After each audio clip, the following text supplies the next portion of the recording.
Hey, everybody. Welcome here to Pop Culture Philosophers. I am Rockin Robbie Billups. With me is a gaggling assortment of the excitable PCP crew. That's right, everybody. Here we are. And I'm excited to be here. We're going to be talking about The Thing, John Carpenter's The Thing from 1982. Of course, the movie came out in 1982. It was directed by John Carpenter. It was written by Bill Lancaster. It's based on Who Goes There by John W. Campbell Jr. It was a novella, right? It's got Kurt Russell in it, Keith David, a whole bunch of other people, amazing actors. This movie didn't really do very well when it first came out. It came out the same day Blade Runner did, and they were both swallowed up by E.T., which came out 2 weeks before it. But this movie has found life. In fact, most of us would definitely agree and say that they like this film is way better than E.T.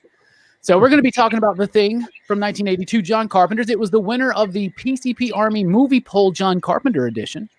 So well played, y'all. Well played. Do appreciate it. So in the comments, go ahead and throw in your conversations and comments and all that kind of stuff too. With me tonight, we have Jelani Bullard. What's up, Jelani? Hey, how's it going? It's going great. What's up, Brooks? We got Brooks, the Mario Master Man. That's your go-to, man. Or Brooks 3 M's. Or Brooks 3 M cubed. Ooh, Brooks M cubed. I like that. Cubed. Below him, we got Jay Strick. This is Jay Strick. What's up, buddy? Another one. Okay. Then we got Hammertime. Holshoe, what's up, homie? What's up, man? Is my mic sound better now? What? No, I think it sounds fine. Sounds good. It's fine. I'm just used to Robbie's fancy Joe Rogan microphones. It just sounds like you're trying to take our order at the Taco Bell drive-thru or something. I'll have 2 spicy tostadas and a shredded chicken burrito, my friend. What kind of sauce? You want With sauce? all the Diablo sauce. Diablo. Yeah, Diablo all day. all the fries you can give me. All fries. I got my own hot sauce. Don't worry, right, Strick? Yeah, you do. Also, my man Dylan, that son of a bitch. Dylan's Comics is here. What's up, Dylan? What's going on, my brother? Good to be here as always, man. Glad to be here for another PCP Army review. Hell yeah. Glad to have you. And what better movie than The Thing? So overall, and spoilers, I love The Thing. I think it's an absolutely fantastic movie. I think 1982 is absolutely one of the best years for science fiction movies. This movie is just brilliant. It's got a great sense of paranoia, tension. It's got excellent pace, amazing, brilliant performances from everybody involved. Probably, in my opinion, which is very humble, Kurt Russell's best performance ever, I think, is in this film. I think it's absolutely amazing. The location, the music, everything about this movie is just so perfect. Plus, it literally has the best practical effects in cinema history. And, they did. So this is based on The Thing from Another World, the Howard Hawks movie, right? Right there. Yeah. John Carpenter loves this movie. This movie is actually the movie that the kids are watching on Halloween, right? And so he did this, and it's a remake of that, right? And this is the Howard Hawks film, black and white. And this is a great film in and of itself. Then in 2011, they did the prequel, which was also called The Thing. And I do like that movie, but if you look at that movie and it uses a lot of CG effects, man, The Thing from 82 is better.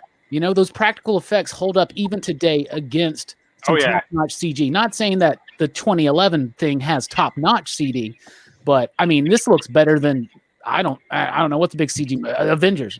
Sure. The Thing creature effects look more realistic than sometimes that weird floaty head that Tony Stark has when he takes off his helmet when he's Iron Man, right? So I love this film. So you're going to hear nothing but just me just gushing over this film. Gushing, opening up my belly and swallowing arms. Anyway, speaking of opening up their belly and swallowing arms, Jelani, what do you think about this movie?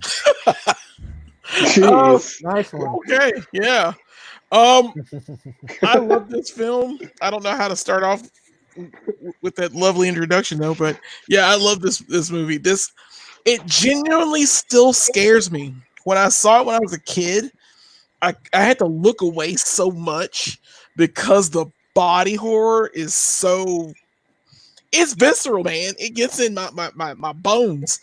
how like your body contorts and changes and all that stuff because this thing is entering you. It's a mess.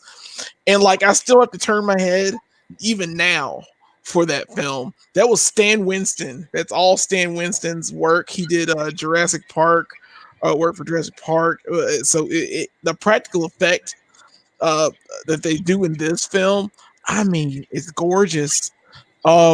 Great performances. I love Wilford Brimley's in it. He's the doctor who locks the diabetes guy. Yes, he's hilarious in this film because like there's that scene where he trashes the radio and all the things. I don't know if he's the Thing then, or if he's Wilford Brimley and he's like, we can't leave here. We can't leave. Because he finds out, right? He finds he does that computer simulation, and they're like, if it gets out 3 days, the entire universe, I mean, the entire world is done. Right. I will say this though: Stan Winston came in to help out with the dog scene, but Rob Bottin was the guy who did the special and practical effects. Really? Yeah, he was the guy. I thought special thanks to Stan Winston then. Yeah, he was very, very young, and he had just come off of The Howling, if you remember. The Howling was going to be Baker. And then he wound up doing American Werewolf in London. This was Baker's protege, and The Thing. This was kind of like just amazing. But yeah, Stan Winston did come in and help out with the dog scene for sure. Yeah, that dog scene. Yeah. Oh man, that dog scene still bothers me too. Everything about this film is creepy. It's oh my god. I want to carry a flamethrower around all the time after watching this film because I'm like, I don't know. You already? Sometimes. Are those legal? Surely, they're legal. Surely in Alabama they're legal. Yeah, they're legal. Yeah, man. Yeah, but I love this film. Yeah. Heck yeah. Heck yeah. Speaking of legal only in Alabama, Brooks, what do you think about this film? It's true. I love this film. This is my favorite horror movie, I think. Nice. Because I'm not too knowledgeable about horror movies in general, but there are a few that stand out for me. This is probably the one I would think first of in horror movies. The other one, second, would probably be Alien.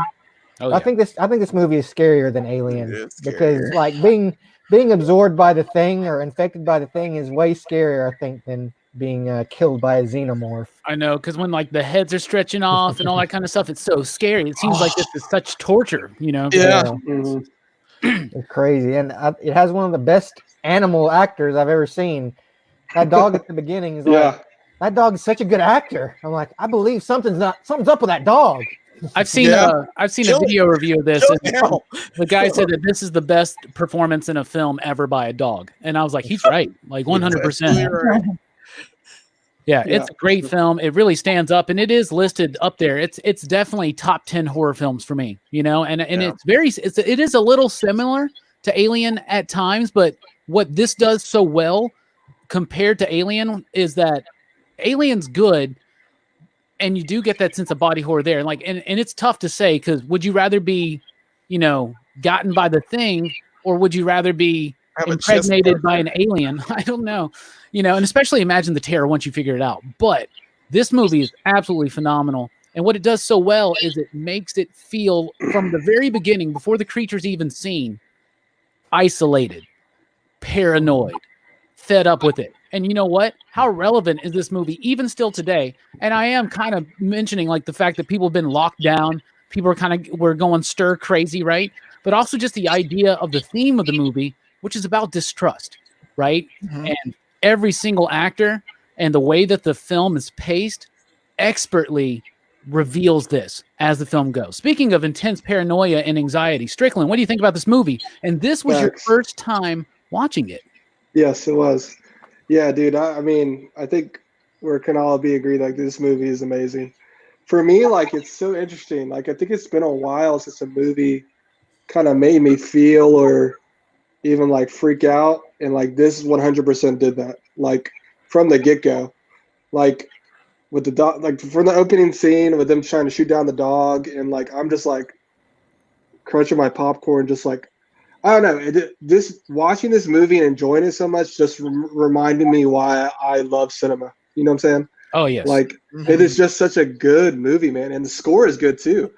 The Like music's amazing. That's amazing. Ennio Morricone. Yeah. dude. It's the cat Spaghetti that did all the spaghetti westerns, you know. And I was thinking like it's so hard for me to get jump scared in movies, but when they did the test scene, that I jump scared so hard. I was like not ready for that at all.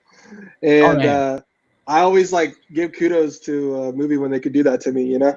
I love that scene so much because when that dude is revealed as being the Thing in that moment, and like those dudes are tied up next to him and they're all just like, no, Yeah. like that's such a fun Hands off scene. me, man. Yeah, it's Let me go. Let me go. You're right. That That's whole what I somebody was said. just gonna say that whole scene is just like a very human scene because like no one's trusting each other, and then like they just killed those two guys, and they're like, oh, well, we gotta do a test on them now because they're definitely them, and then they weren't. They were just human. No. And you're just like, man, that's brutal. What about That is McCready brutal. just shoots that guy straight in the face? Yeah. But He was oh coming man, at him. Don't Yeah, come Ran at out him. with a scalpel, so fair enough. Yeah. I get it. You know, don't bring a scalpel to a gunfight. You know, or a Yeah. flamethrower fight. Killed. Speaking of flamethrower fights, Holshoe. You know, we've covered this movie quite often. We've done 80s sci-fi podcasts. We've done 80s horror podcasts. We have already done a movie review for this back in the day, like 4 years ago or something. And when the opportunity came up, I thought, you know, well, we've already covered the Thing. And then I'm like, oh, we can totally do it again. Hammertime, what do you think about this film? I don't think it holds up. No, I'm kidding. It's freaking awesome, man. I mean, visually, it's amazing. The practical effects, that's my complaint about the prequel, is that I wish they used less CG and put some practical effects in there. Because the original film, it's terrifying, the isolation and everything. It's got a great cast. But most importantly, the effects are in your face, too, man. They don't hide anything. Like, here's the monster. You know, first off, it's in the dark, and you're slowly building up to it. But you see a lot of it shortly into the film, and you see it in your face, and you see it transforming, and it's terrifying. It is absolutely terrifying. Rewatching it, I forgot when they cut themselves, man. Why such a big cut and so deep with that scalpel? They could have done it right. I know. And I was like, oh god, that part's terrifying. Just the cut in your Pinprick or arm. something. There's not a damn syringe there anywhere, you know? Yeah, Yeah, like, they that's need not like necessary. a pint of blood from each person. That seems a little excessive. It holds up incredibly well, man. Visually, it's awesome treat. It's terrifying. Music's phenomenal. Dude, it's Carpenter. And I forgot how Kurt Russell looks so young in it. He looks so young. So does Keith David. I didn't even Yeah. realize it was Yeah. Keith David until I heard his voice. I was like, whoa. He David's got Oh, yeah, he's a got that dude. distinct voice. Yeah. It's such a great film. I think it holds up phenomenally well. Such a I love great that. film. I love that moment when Keith David comes in to McCready, Kurt Russell's character. And what's Keith David's character? Is it Charles? Child. Child. When Childs comes up to McCready and he's like, "How'd you get the beans above the Franks?" Anyway, speaking You must have of saw like a director's cut. speaking of the beans above the Franks, Dylan, Yeah, you had to save that one for me. what do you think? Man, we were talking about it yesterday. I love this movie. In preparation, I watched the black and white one, The Thing from Another World. I watched the prequel, and I watched this one. I was even watching it before, right beforehand, because I was like, man, I gotta get as much excuse to watch this movie as possible, because I just love it, man. Everything is so good about it. The practical effects, which makes that prequel not as good in my opinion, because they just total ball dropped. But yeah, I mean, even the cinematography is just so atmospheric. I think Dean Cundy maybe did that, but dude, Awesome. so good, man. Yeah, so Dean Cundy, nice one, nice pull. Yeah. Also, the matte painter. I can't remember his name, but there's a dude that painted those things. Like a lot of that stuff is matte paintings. The very first shot when you see the saucer crash on the Earth, that's not a real picture of the Earth. That's a painting. Like that's crazy. Yeah. When they come to the alien ship frozen in the in the snow and ice. That's a matte painting, you know, and it's like matte paintings, practical effects like that. That's not something that they really do anymore. It's like the last time that they actually, I think, got really used in a film is like Pan's Labyrinth, you know, maybe Hellboy 2 and the Lord of the Rings movies, but they're also supplemented with a lot of CG. You know what I'm saying? Yeah. But it adds realness. Like, look how Lord of the Rings still holds up. You know, It does. practical. Del Toro loves using practical effects. So this movie is amazing. It's absolutely fantastic, and we're about to really dig deep into the thing. So let's take a look at the chat. We got Sam Fed up here first, as usual on these movie nights. So thank you for joining us, buddy. We got Lewis in here, just recently joined us over at patreon.com/PCP. So thank you, Lewis, from all of us. Really do appreciate it. Daniel Mention, what's up, my man? Green Man, can't stick around tonight. Hope everyone is well. We hope you're well as well. Herminio, what's up, my man? Thank you for helping me become a 2-time Battle Draft champion last night. Appreciate that. What's up, Eric? What's up, Samuel? William is right. Incredible score. It is. Fantastic movie. I thought that was John Carpenter too, and it's not. It's Morricone, but it's almost like he's doing what John Carpenter would do. Oh yeah. It's muted and it's haunting. Yeah. It hits all the right beats. It's in the right spots where it needs to be. I love that junk, man. It scares me. It scares me along with the film. Lewis says a roofing torch can double as a flamethrower in a pinch. A roofing torch? I don't know what a roofing torch is. Roofing torch. Do you torch when you roof? I don't know. I've never done it before. Is Strickland on vacation with that shirt? Dude, this is my Stranger Things Hopper shirt. Come on now. Yeah. Def Rocker says, I like Keith David's character. Yes. Great. Yeah, he's better on Community. Hey, what's up, my man? All-time great horror film. You're right. 100%. Oh, yeah. Kenneth, what's up? Sam wants me to please get Brooks to at least blink or something. It's scary as hell. He looks like the Mad Hatter without the hat. We need to get him that hat. I just get the hat and I can just like pull it down when I need to get some shut eye. Dude, maybe you should be the Mad Hatter for Halloween. That's actually not a bad idea. Oh, yeah. Yeah, Wow. you'd be a good Mad Hatter. So let's talk about John Carpenter. He's got an incredible body of work. Now, not every film of John Carpenter's is something I particularly enjoy, vampires, but really, I absolutely almost love every single other film that he's done. And I think The Thing is one of the best. I mean, Starman's great. Halloween's great. In the Mouth of Madness is great. They Live is great. He's just got a whole bunch of great movies. But to me, even amongst those, The Thing kind of stands out there. I think it's better than Halloween. I think it's better than In the Mouth of Madness. I would dare to say it's probably his best film. If you include Cigarette Burns, which is the master of horror, you know, the Showtime series from back in the day, Cigarette Burns is absolutely amazing too. But it's just an hour, you know what I'm saying? Right. But The Thing is great. I think it's one of his best films from one of the best directors out there. What do you think, Jelani, compared to the rest of the Oh, yeah. I mean, this is leaps and bounds because it still terrifies me. Like, I'm still scared. I saw it when I was a kid. Actually, arguably 82 was a big year for me because I think E.T. was the first film I ever watched. Yeah. On the big screen. It was that and Color Purple and I think Purple Rain, but I think Purple Rain was 84 or somewhere in there.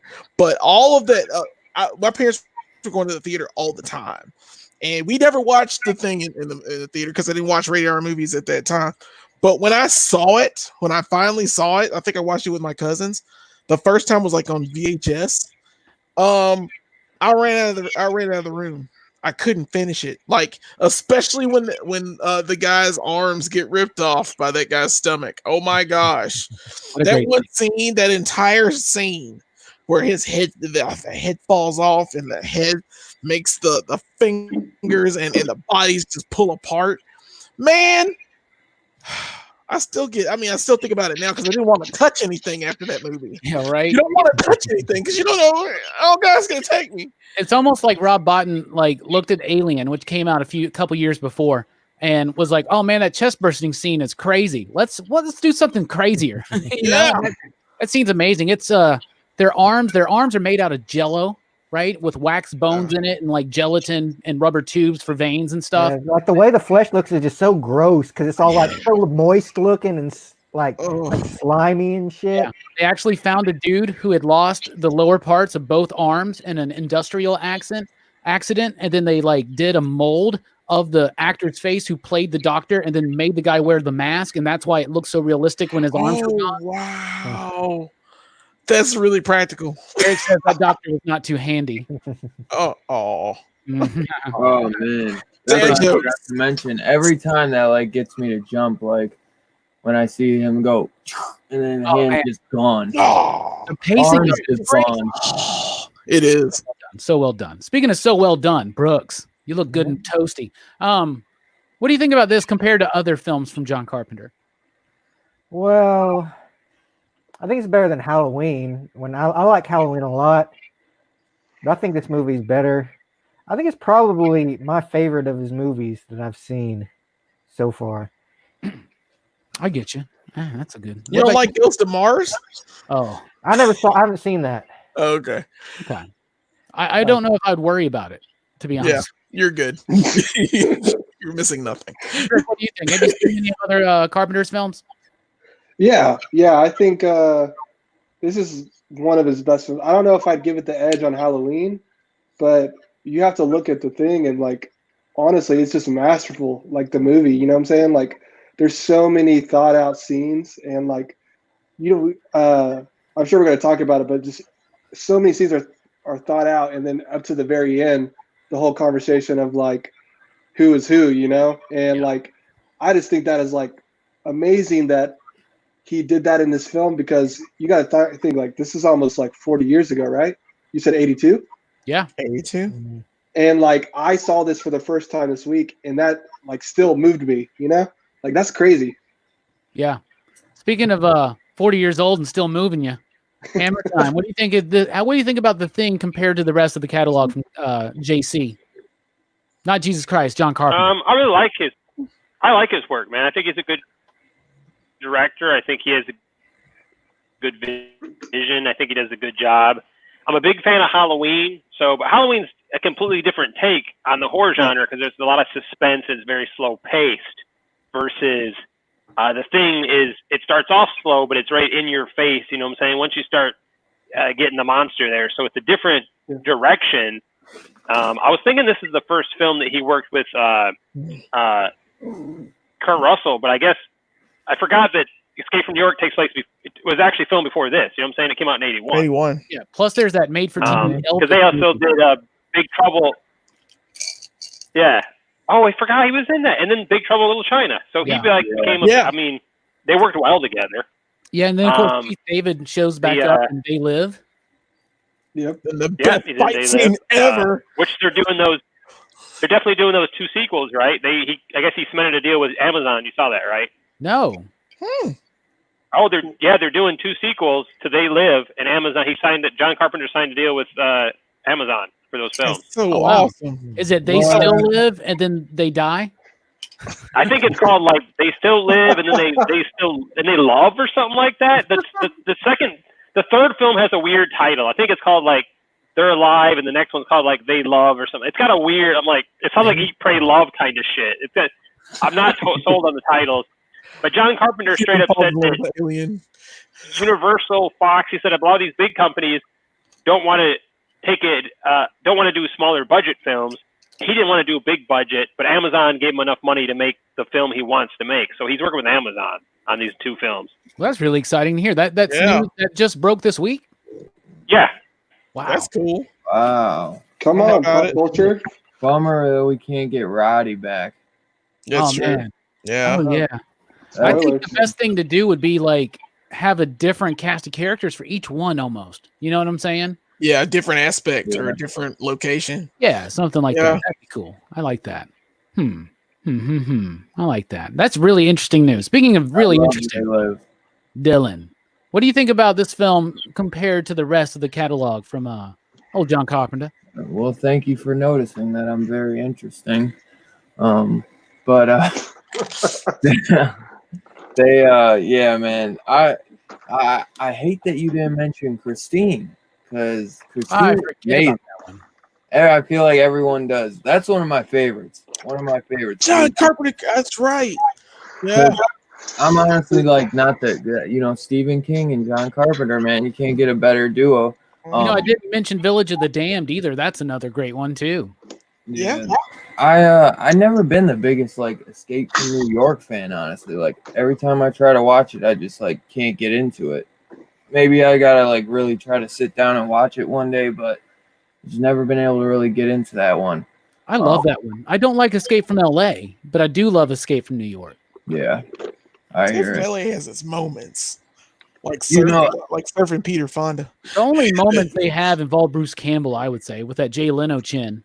Yeah, looking like Mac Tonight, the McDonald's moon. Yeah, he was the crazy plastic surgeon. Yeah, we all remember Mac Tonight. That's right. How could we ever forget? But that's a scary looking dude. Yeah. Well, especially when you're a kid, you're like, oh my god, is that guy for real? Does that thing exist? Oh. But I was gonna say, so like Halloween, I'd say Michael Myers is probably my all-time favorite slasher. But the thing that The Thing would probably outbeat it as my all-time favorite John Carpenter movie, just because like Halloween's a little more aesthetic and not as much for the kills, like where The Thing, like it goes that extra step with all the practical effects. All the kills are just phenomenal. Every kill, you always remember those. They're like embedded in your head. And like Halloween was just, in my opinion, some of the older ones are my favorite, like Halloween 4 or Halloween 6. Like I would almost pick those over the first one just because the kills aren't as good. You know what I mean? They're more. You get what I'm saying? They're not. I'm trying. I know exactly what you're saying. But yeah, they're not like. I remember in the documentary and stuff, they would say for Halloween, like it was kind of more like you wouldn't see the kills or all the guts and blood. Like it was kind of more like they were trying to hide that and not make it so crazy and amped up. Where in a way that's kind of dumbed it down over the years. Where you're like, oh, like. I'd rather see one that's got, some brutal kills in it compared to, lesser. Yeah, absolutely. And one, the thing that in Halloween, especially the first one, he's trying to create a tone, a mood, atmosphere. And that's what he does here in The Thing. And it's a different tone. It's a different sense of tension that he's bringing. Both movies are filled with very suspenseful tension, but in two different ways, and it shows to me the brilliant nature of John Carpenter as a director. So everybody in the chat right now, let me know your favorite John Carpenter movie, period. Even if it's The Thing, just let us know right now.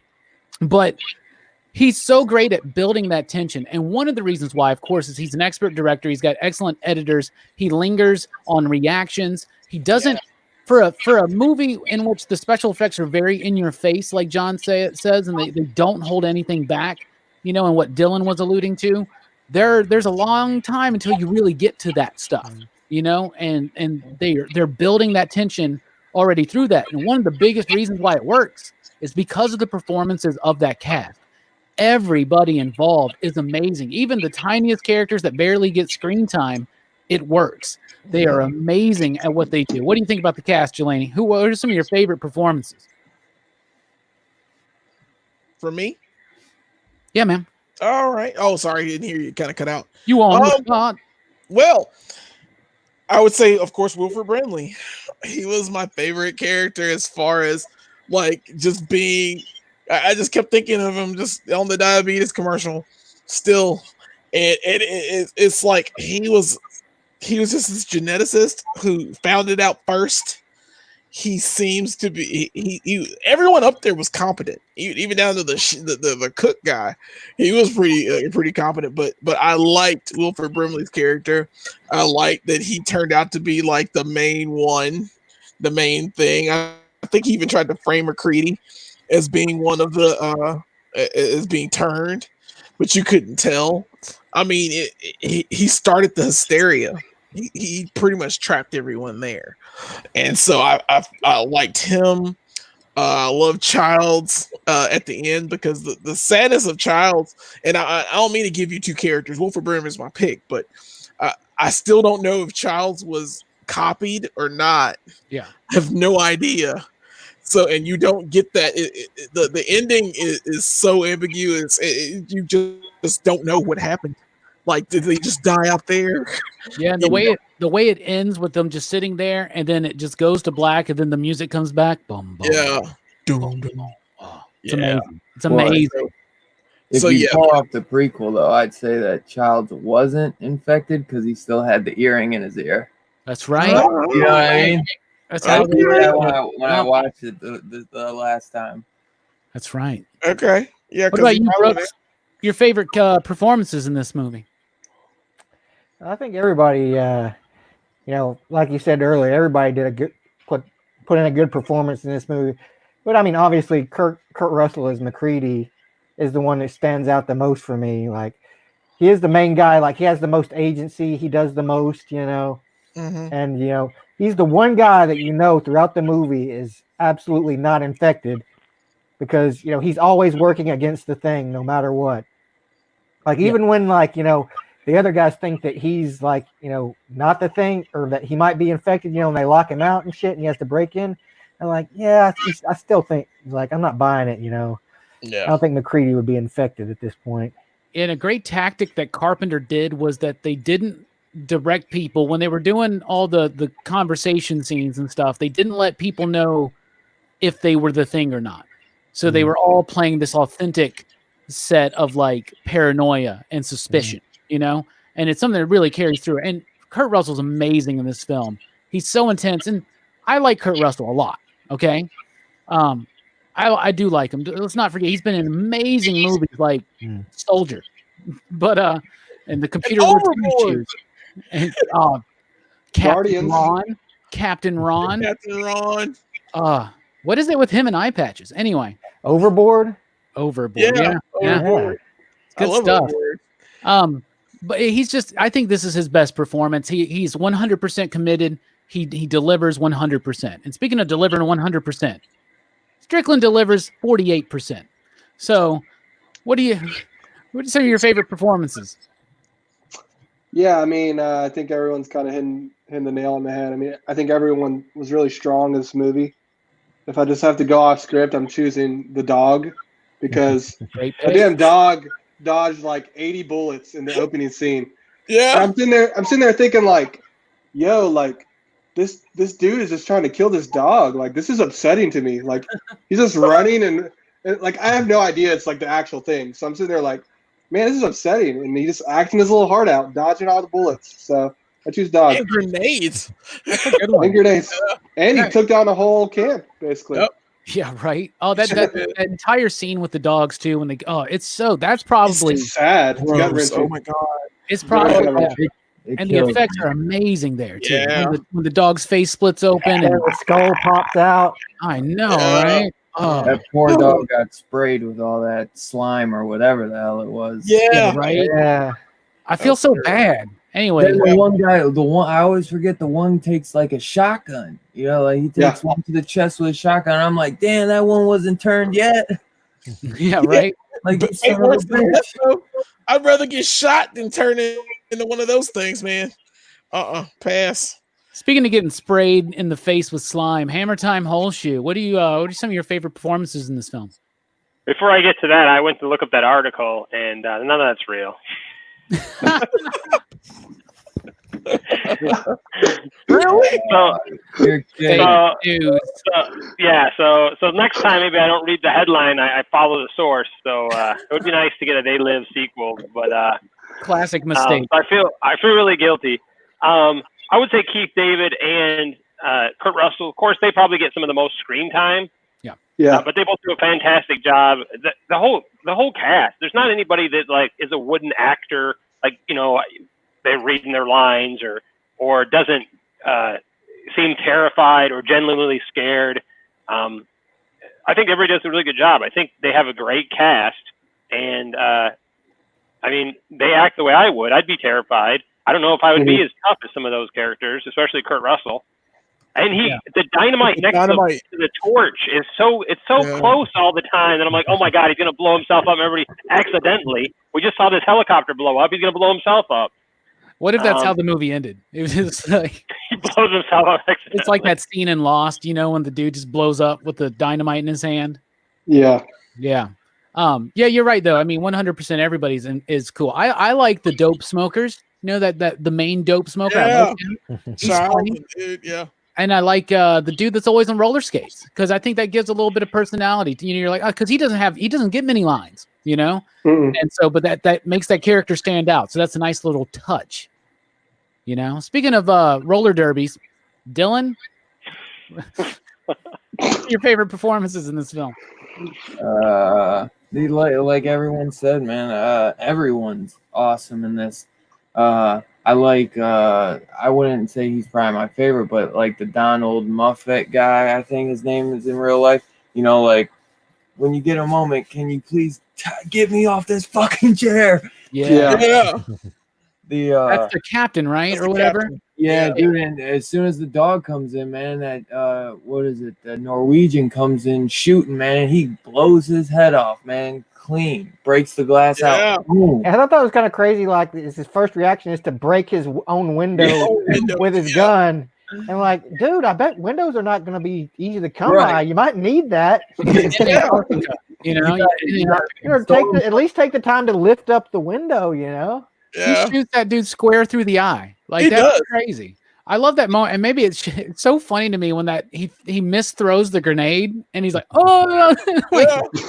That's just so funny to me. I don't know why. I think the movie starts off hilarious, but now that's a good one because his performance, and he's a coward throughout most of it, but he's also there's something to him. There's a reason why he got there, probably because he can shoot somebody through the eye from like 300 yards away. He just has to break a window to do it. That window, by the way, looked like a really flimsy window to be protecting from the cold, harsh wind of Antarctica, but whatever. And then, we know it's sugar. He also makes that scene where they're testing the blood so much tenser because the second he's like, oh man, this is bullshit. Like, and then you're like, oh, he's the one. And then, as soon as it goes, you got that huge. While they're accusing him is when he does the test and the thing pops out. Like, we're going to do you last. And then. Yeah. That's one of the best jump scares in films, I think. 100%. Fantastic. Got me. Yeah, no kidding. Let's take a look. Got me, and I've seen it 100 times. Take a look at the chat real quick. Eric says the thing scared the bejeebers out of him. What's a bejeebers? Shit. What's up, Kenneth? Sam says Halloween's his favorite Carpenter film. That and Star Wars: A New Hope were the first two movies my dad took me to see when I was a kid. Scared me to death. Which one? Star Wars? Me too. Terrifying. Yeah. That werewolf? Super scary. It took the werewolf out. He was so scary. Toshi Station. Power converters. R2D2. Moisture farming. Halloween. Sand. I hate sand. It's so coarse. It gets everywhere. It gets in all the worst spots. Just like The Thing. Halloween, Def Rocker says, because that movie can be more of a real character, which is scary. That's true. But I actually think that The Thing could be a very real thing as well. Yeah, I'm just saying. Hey, Perry's around. What's up, buddy? Is this a movie you've actually seen, Perry? I doubt it. Lewis, it's a toss-up for me between New York or Big Trouble in Little China. Probably Escape. Those are good ones. Seems like he's at least read the Wikipedia page. I think if he has, he probably just seen it like Dog. Yeah. I think he probably just saw it like a week ago. I can't remember. Herminio likes Halloween. He's digging in the snow for the grade. Like, no, run. Yes. All right. So he's watched the first 10 minutes. What are some other movies reminiscent of The Thing? I enjoyed the remake of The Blob. Yeah, The Blob. Yeah. Up there. Oh, man, I love The Blob. That's a scary one, man. I love The Blob. That's easy. That's another one that bothers me. Yeah. Would you say, Holshoe? When's the last time you guys watched Leviathan? So basically, it's The Thing, but they're in a base underwater, and instead of Kurt Russell, you have Peter Weller, and it has is it Daniel Stern? Who's the other? Who's not the Joe Pesci? The other guy from Home Alone. I've never seen that film, man.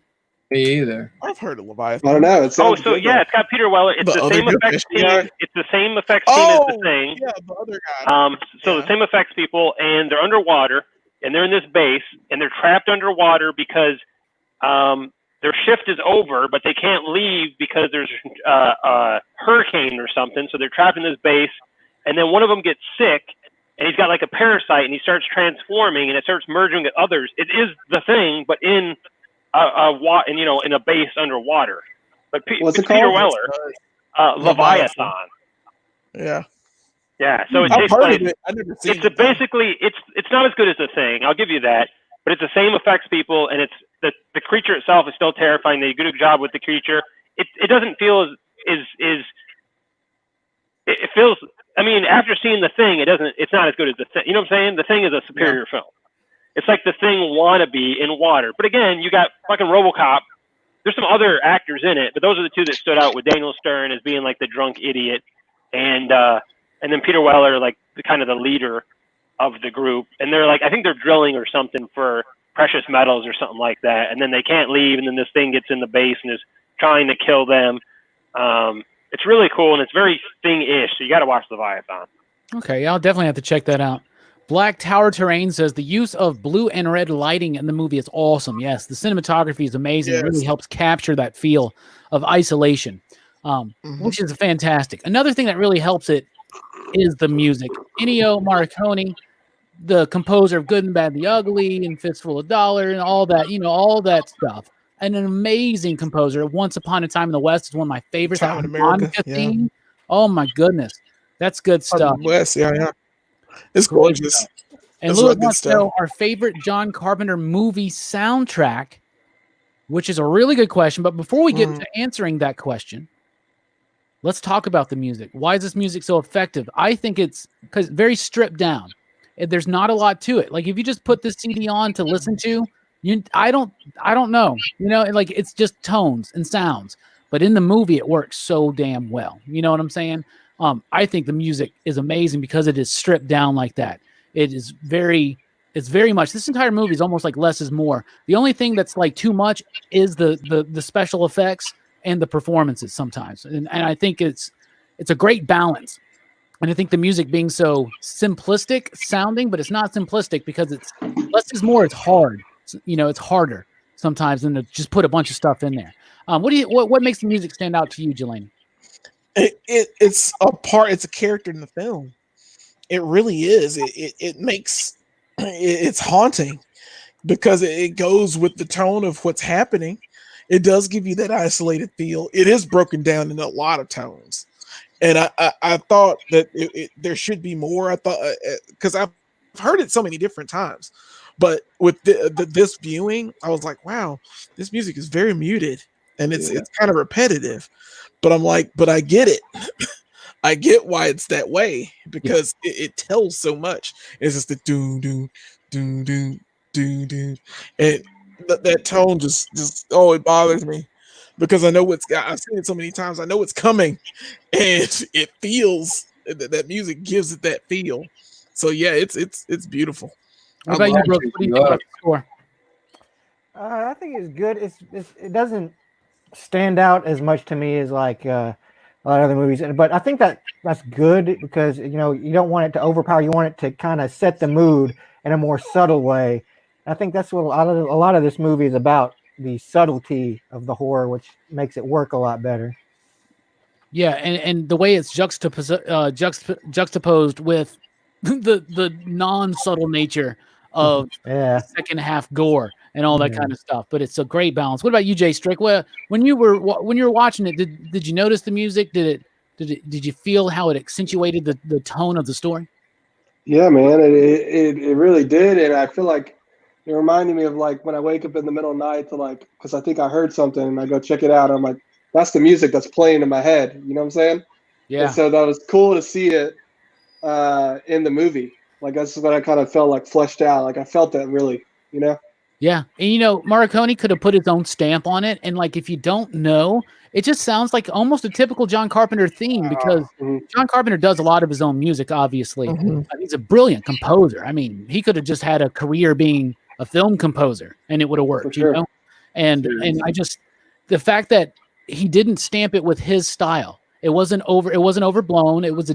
This isn't a Clint Eastwood Western. You know what I'm saying?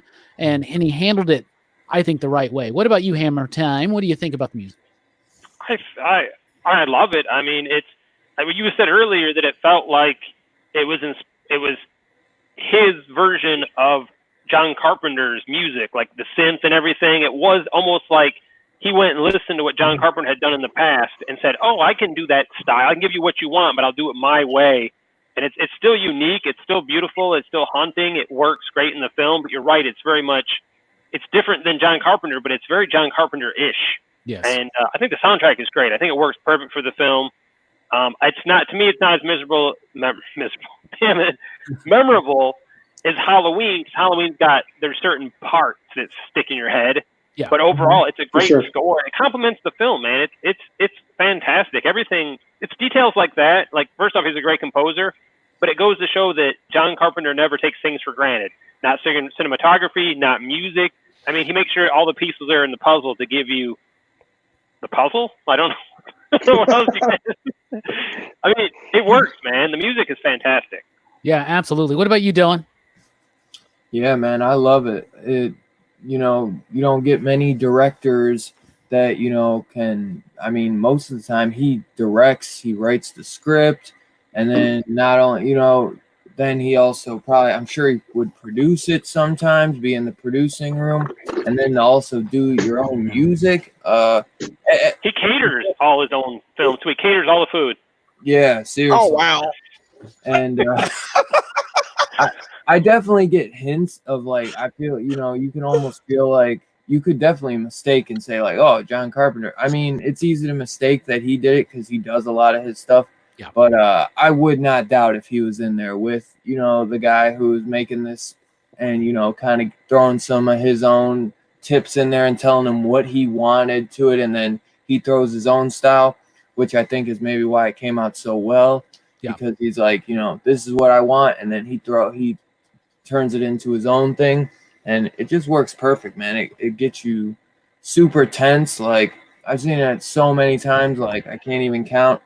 And every time it just literally sets that mood where I know it's coming and it just gets me ready and I'm just tense as hell for it.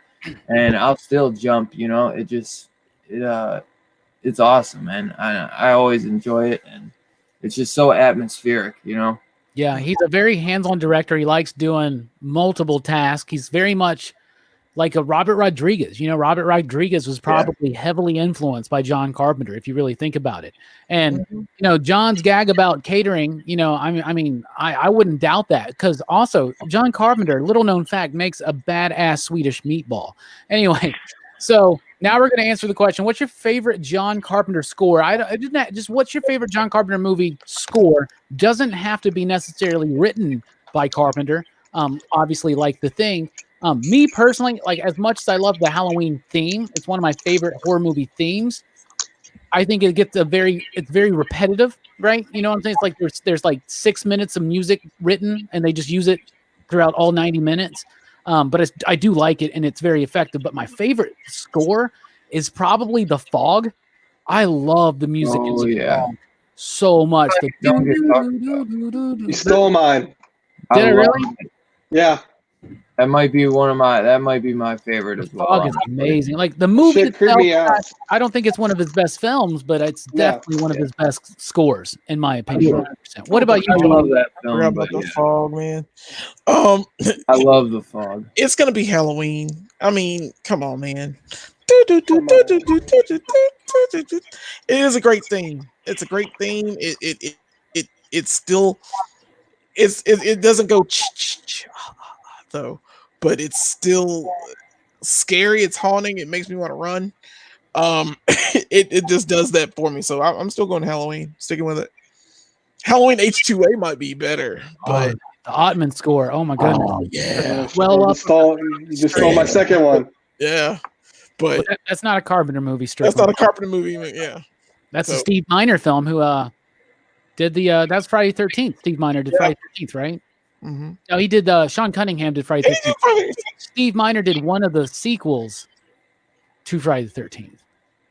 You know, it's one that a John Carpenter one. I feel like I never hear anyone talk about it. Body Bags, and it's an anthology. Yes, I do. And he actually acts as the coroner, kind of like like a Tales from the Crypt type, like a crypt keeper type character. He plays that coroner, and I always was amazed when I found out. I was like, man, that was him, because they put a lot of makeup on him, but yeah, he did pretty good in that, for acting. You don't see him act ever. Oh, dude, it's somebody really get good. some chips or something. What's going on here? I think Toby Hooper directs one of the anthology episodes in that, because I think there's 3 or 4. I think it might be 3 short stories. Yeah. Okay. Speaking of horror anthologies, another great one is Trick or Treat, and the Brian Cox character, the creepy old man, is supposed to be modeled after John Carpenter. He's even got a prosthetic nose to make him look a little bit more like it. That makes sense. Yeah. What about you, Brooks? Favorite John Carpenter score? I'd probably go with Halloween. I think Halloween is like it kind of captures that perfect atmosphere of Halloween, and kind of the more tense aspects, I guess. And it's got that hi hat. Yeah.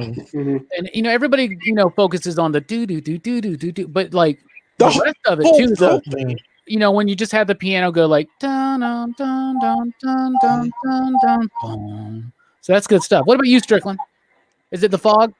Yeah, I'd probably go Fog or Christine, because those weren't his best movies to me, but they always creep me out, the music in it, I think it's cool that you've seen The Fog and Christine, but you had never seen The Thing. You have to watch The Thing, man. Isn't that weird? I don't know. It's just like one of those things that just never happened. I don't know. I get you. I guess I've it's never like your seen friend. Christine. It's like your friend you were telling about. He never saw the Marvel movies or whatever. Yeah, it's Perry. He was in the chat. Oh, okay. Yeah. Yeah. I never saw The Thing. It's Yeah, weird. he has issues. What about you, Holshoe? Is it Halloween? I would say I looked at Body Bags, by the way, and it is 3. You're right. I haven't seen it in a while, but I saw Body Bags as well. And Toby Hooper directed one, John Carpenter directed one, and then Larry Sulkus directed the other one of the 3. Okay. Sorry, I had to look it up because I've seen it before, and it did scare me. One of the 3 scared the shit out of me. I won't tell you which one. You guys need to watch Body Bags. It's a cool film. Yeah. Halloween, probably. I'm a big Halloween fan, as is Robbie. I think overall, something like The Thing has a better soundtrack overall, but that one part from Halloween, you're right, that repetitive music stuck with me, and obviously it stuck with the film franchise. So I really love that music, and I love John Carpenter's music in general. The music that he does for his films is fantastic, and he was heavily involved, by the way, even though he didn't direct it, with the new Halloween, by the way. And the new Halloween, if you haven't seen it, is phenomenal. Yeah, it is. The one that's a sequel to the original. Another great soundtrack. Mm-hmm. Yeah, you saw it, right? You guys saw it was it 2018 now? Is it that old? Yeah, it's that old now. It's still doing Halloween. It's just an amazing. Yeah, Halloween Kills comes out this year. Yeah. Does it still, though? Or did it get delayed? This year. I think it got delayed. No, it comes out. Yeah, it comes out in October. All the initial filming was done. So unless they have to go back and film, unless they have to do a reshoot or something, I think it's still aiming for October. I'm just waiting for the Snyder cut of the new Halloween film, personally. That's what I'm waiting on. One release the cut. One score that I don't want to make sure is I got to make sure this is mentioned is Escape from New York. I think Escape from New York's got some really good music in it too. They Live. It's got that bluesy score, that's kind of interesting. Yeah. That's kind of fun. What about you? I definitely love that iconic Halloween one, but it's a close one. I mean, I love the Christine one. I would have probably said it would probably be right where Strickland said, because I would have said like The Fog or Christine. So, but obviously Halloween is right up there. I almost would say, I don't know, it's hard to say. The new 2018 Halloween it might even be better than the original Halloween, just because he has it like a little amped up. It's upgraded. But yeah, I might say The Fog. I love that movie. It's gotten a little slower over the years, from when I was watching it as a lot younger, but I still love it. The way it ends is so good. Yeah. And yeah, man. It is better than the Fog remake with Superboy. With Superboy. Yeah. I still kind of like that one. I still kind of like that one. Really? We're not going to hold that against you, though. Let's take a look at the chat real quick. Def Rocker says there was another movie that used the music from The Thing. John, since you apparently want to be our JRE Jamie here, can you pull that? Can you look that up, John? Make sure you fact check it, though. Yeah, right. Yeah, make sure you read the article. Yeah. Eric says Leviathan. I'll have to watch. You just sold him. There's one mood in Halloween. That music is 3 notes. It's more than 3 notes. It's the same 3-note pattern, but it goes up and down the scale because I learned it. But Halloween score is the scariest. Halloween, good choice. 2 Guns in the Building. Pew pew. Pew. Hell yeah. Body Bags. That's an old one. I haven't seen Body Bags since I was like young. So I have never seen Body Bags. Yeah. I gotta watch it. I'll check it out. Prince of Darkness has never been my favorite Carpenter film. I've only seen it a couple of times. The music doesn't necessarily stand out to me. There's this dude that has there's this YouTube channel, this dude named Alan Miller, and he buys those really nice limited edition horror movie vinyls, right? The soundtracks. And his YouTube channel is just him. Yeah, his YouTube channel is him just playing them. He's got Day of the Dead. He's got Escape from New York. He's got all of them. I mean, it's amazing. If you like horror movie music like I do, and I obsess over horror movie music, you definitely need to check out that YouTube channel. But Prince of Darkness is one I have on DVD. I need to upgrade. It's got Alice Cooper in it, and Donald Pleasant's in that one too. But yeah, that one I need to rewatch. Def Rocker says, I like the music from Phantasm, although it isn't a John Carpenter film. That's right. It's a Don Coscarelli film. But I think most of us here are Phantasm fans. And Phantasm has one of my favorite horror movie scores of all time. Yeah. Agreed. I have all 5 Phantasm. I still haven't seen the 5th Phantasm movie. Anybody here seen it? Yeah. I actually watched it a couple months ago. Any good? Yeah, it's okay. Yeah. Is it worse? It can't be worse than Phantasm 3, right? Phantasm 3 is pretty awful. Phantasm 3 is just the It might be. It might be.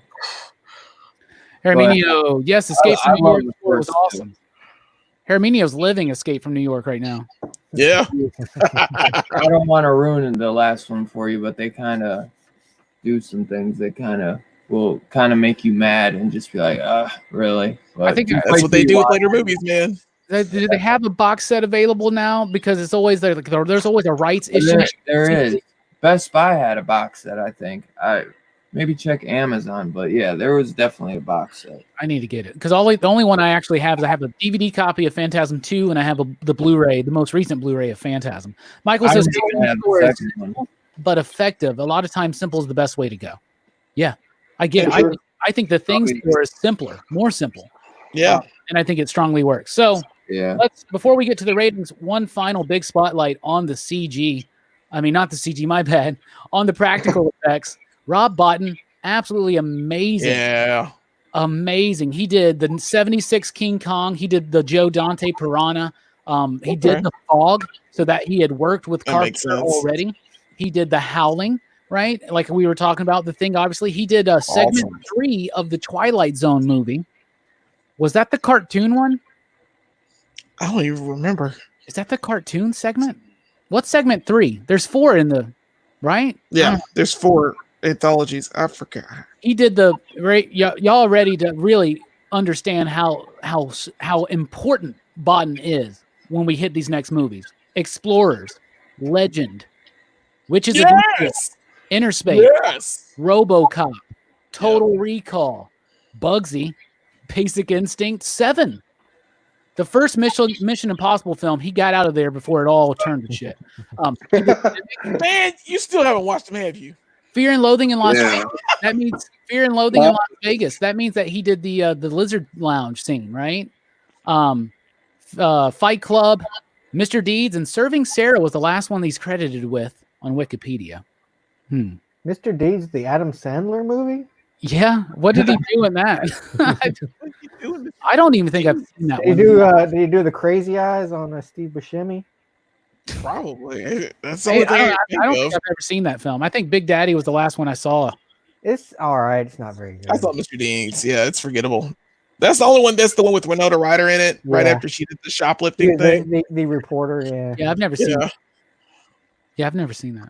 Okay. Anyway, the special effects, they're amazing.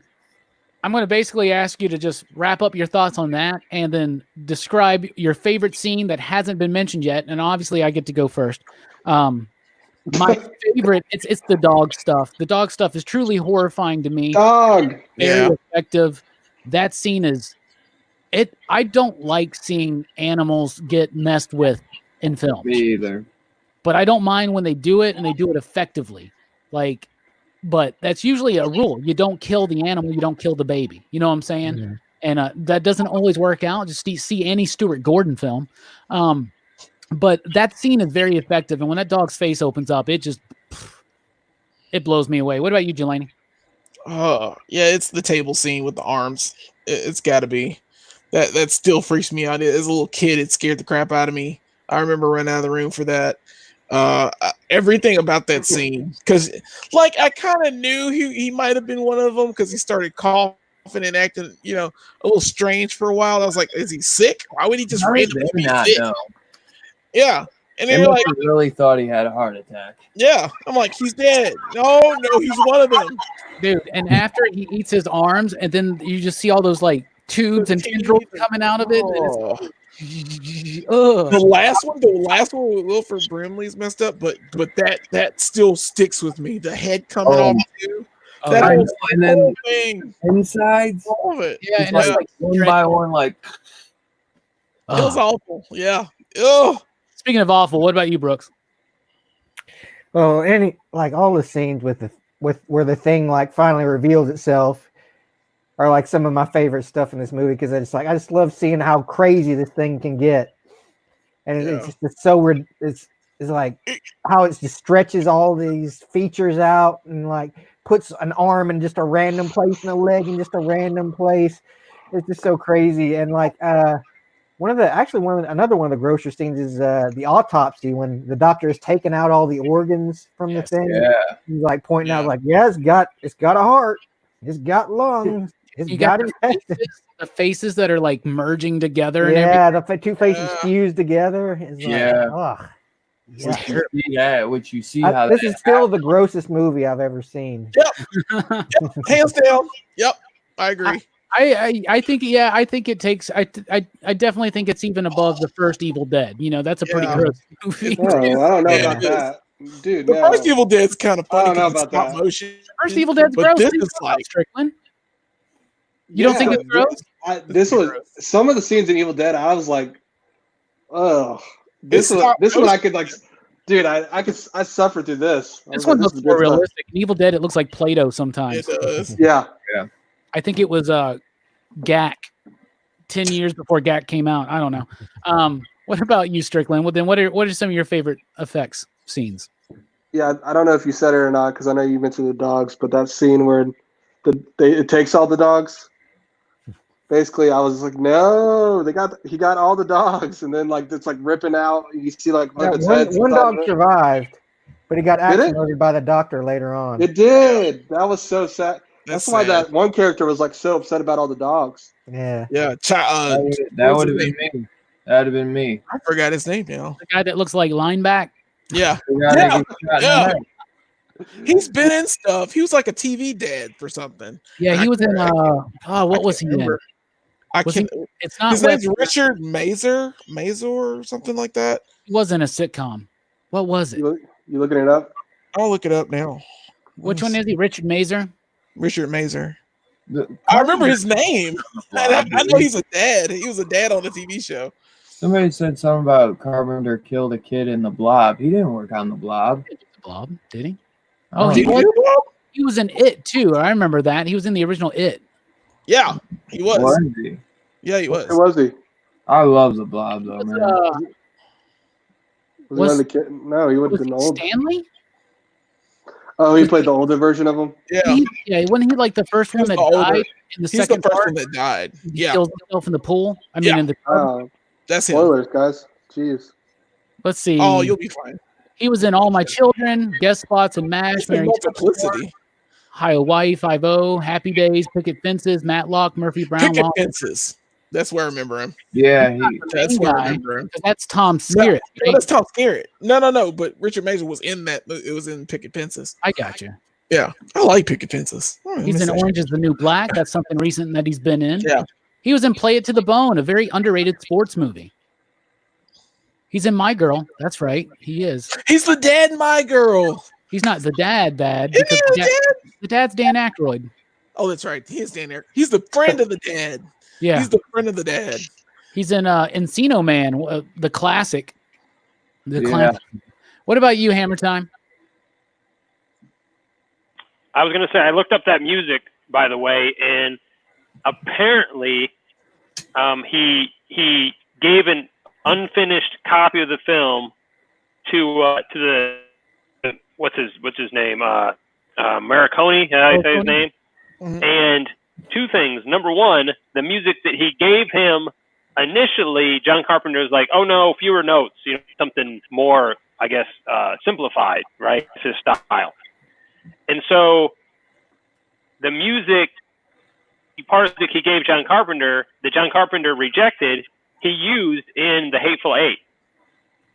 I remember hearing that. And I do remember. I guess, did he win an Oscar or something like that? I think He won an award for for doing the music for Hateful Eight. So some of that music that was supposed to be in The Thing ended up in The Hateful Eight.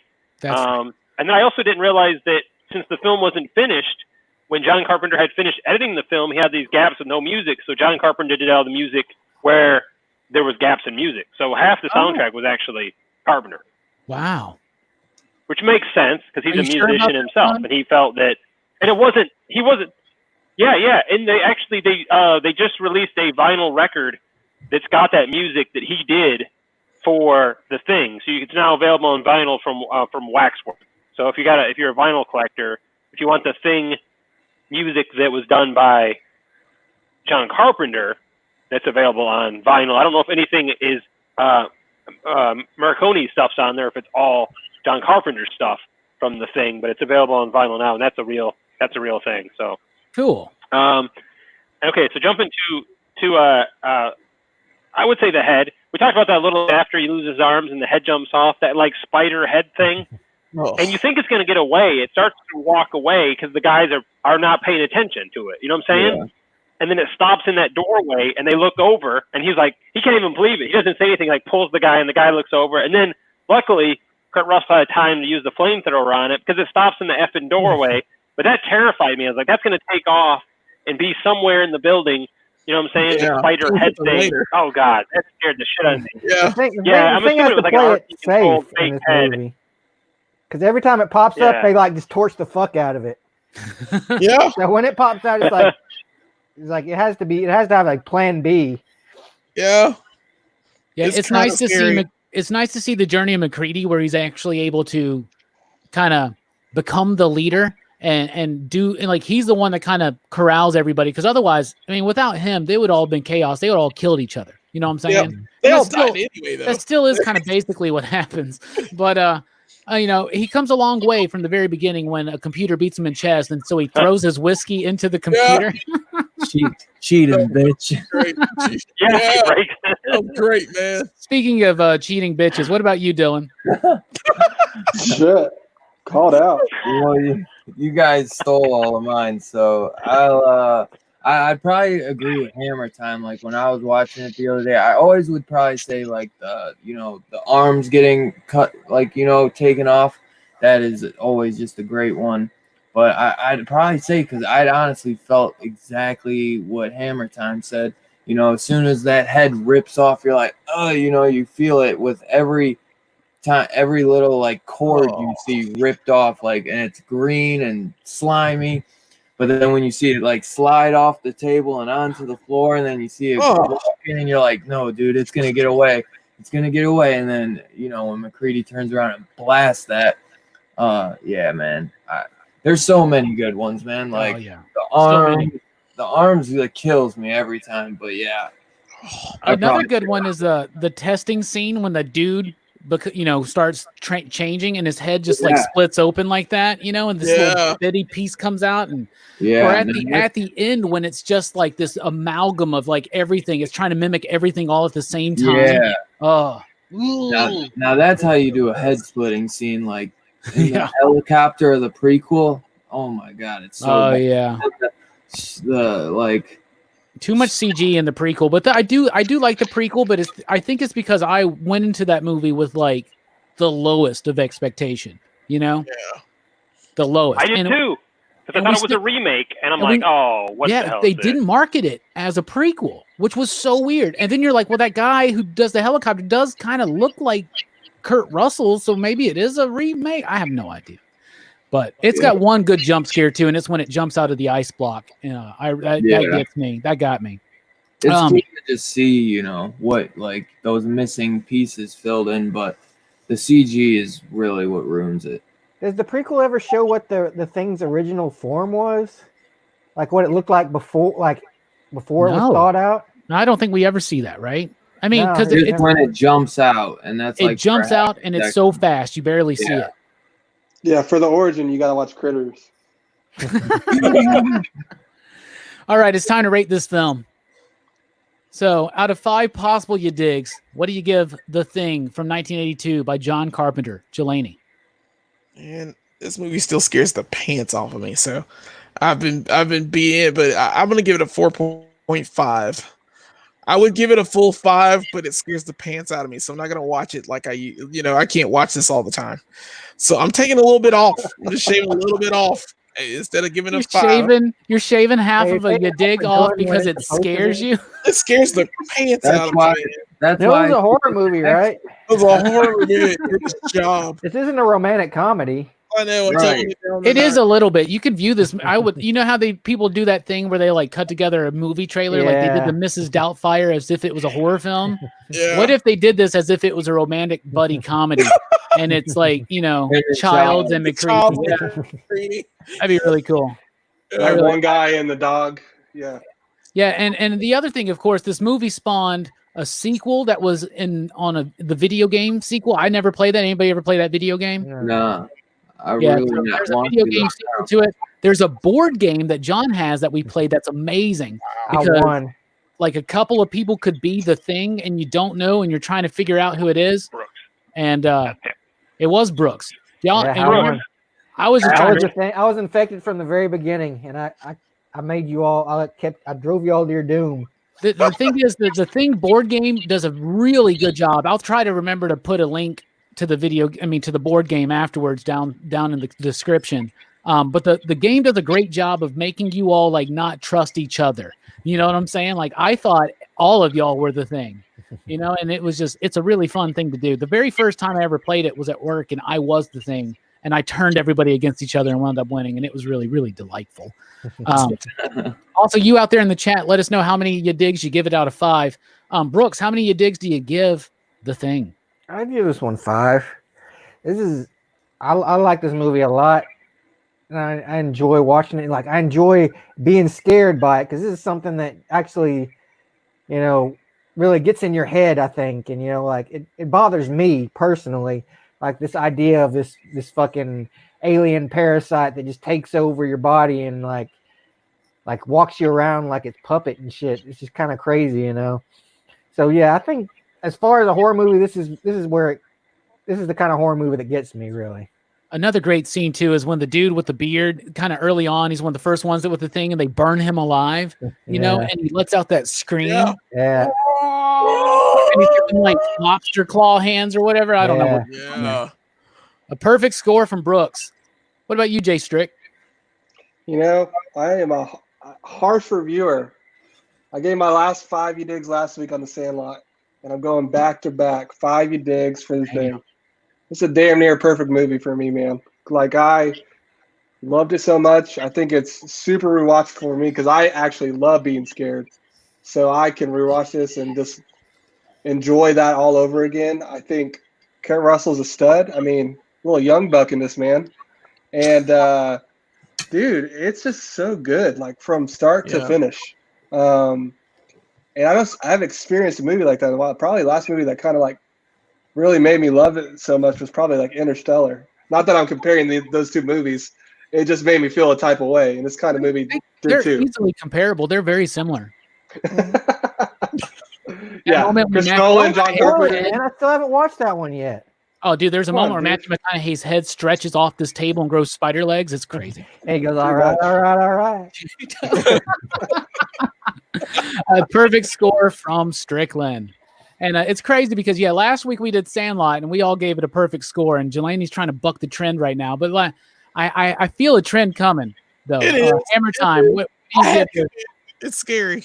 Out of 5 possible you digs, Hammer Time. 6. And 5 is the highest in 5, man. I mean, it's all the pieces are there. It's sure. It's well written. It's well acted. It's terrifying. The cold and the isolation. It's really on hot days. Bundle up and watch this, and you feel cold and alone. Apparently, terrified. they made sure the set was 40 degrees too, so that's why you get the press man. and all that kind of stuff. Yeah, Good. and it was Yeah, filmed. it was- filmed during a heat wave. It's an amazing film. I mean, I can't knock it. It's one of the it's one of the best horror science fiction films of all time, and I'm a big fan of the original Alien, obviously too. But this is definitely more graphic. You see the monster more, or whatever the monster is, because you really don't see the alien a whole lot clearly until the end. You see him more, but I don't know, something different. They're both terrifying. You're right. They're both good comparisons because they're both science fiction horror films. But I don't know. There's something just so amazing about The Thing, the soundtrack, everything. I looked at that vinyl, by the way, and it's sold out, but they're supposed to reprint it. But I guess Waxwork only does horror vinyl. So they got all this really cool stuff. They're out of A New Blood, Friday the 13th. We're watching was his heart stellar. break live on YouTube. Yeah, that was a big Hey, song, man. apparently. That's one of his Are you- favorite. Are you Friday sponsored by vinyl? I buy a lot of vinyl music, but I've never bought any soundtracks, even though I have a bunch of soundtracks. Yeah. So I was just surprised how many different horror films they do, and they have some really Those- cool stuff. Those It's limited really editions cool, they do beautiful are- disc too. They look I great. noticed that Walmart too is selling vinyl, a lot of vinyl. I'm like, Yeah. what is vinyl back? Vinyl now? made a big Like, comeback. are we Yeah. back to vinyl? Finals back. Yeah. Hammer Everything Time. 8-tracks. Hammer Like, Time. you know, You, free stuff, FYE. vinyl is the new thing. Hammer Time. You definitely need to check out that Alan Miller YouTube channel. You'll really enjoy it.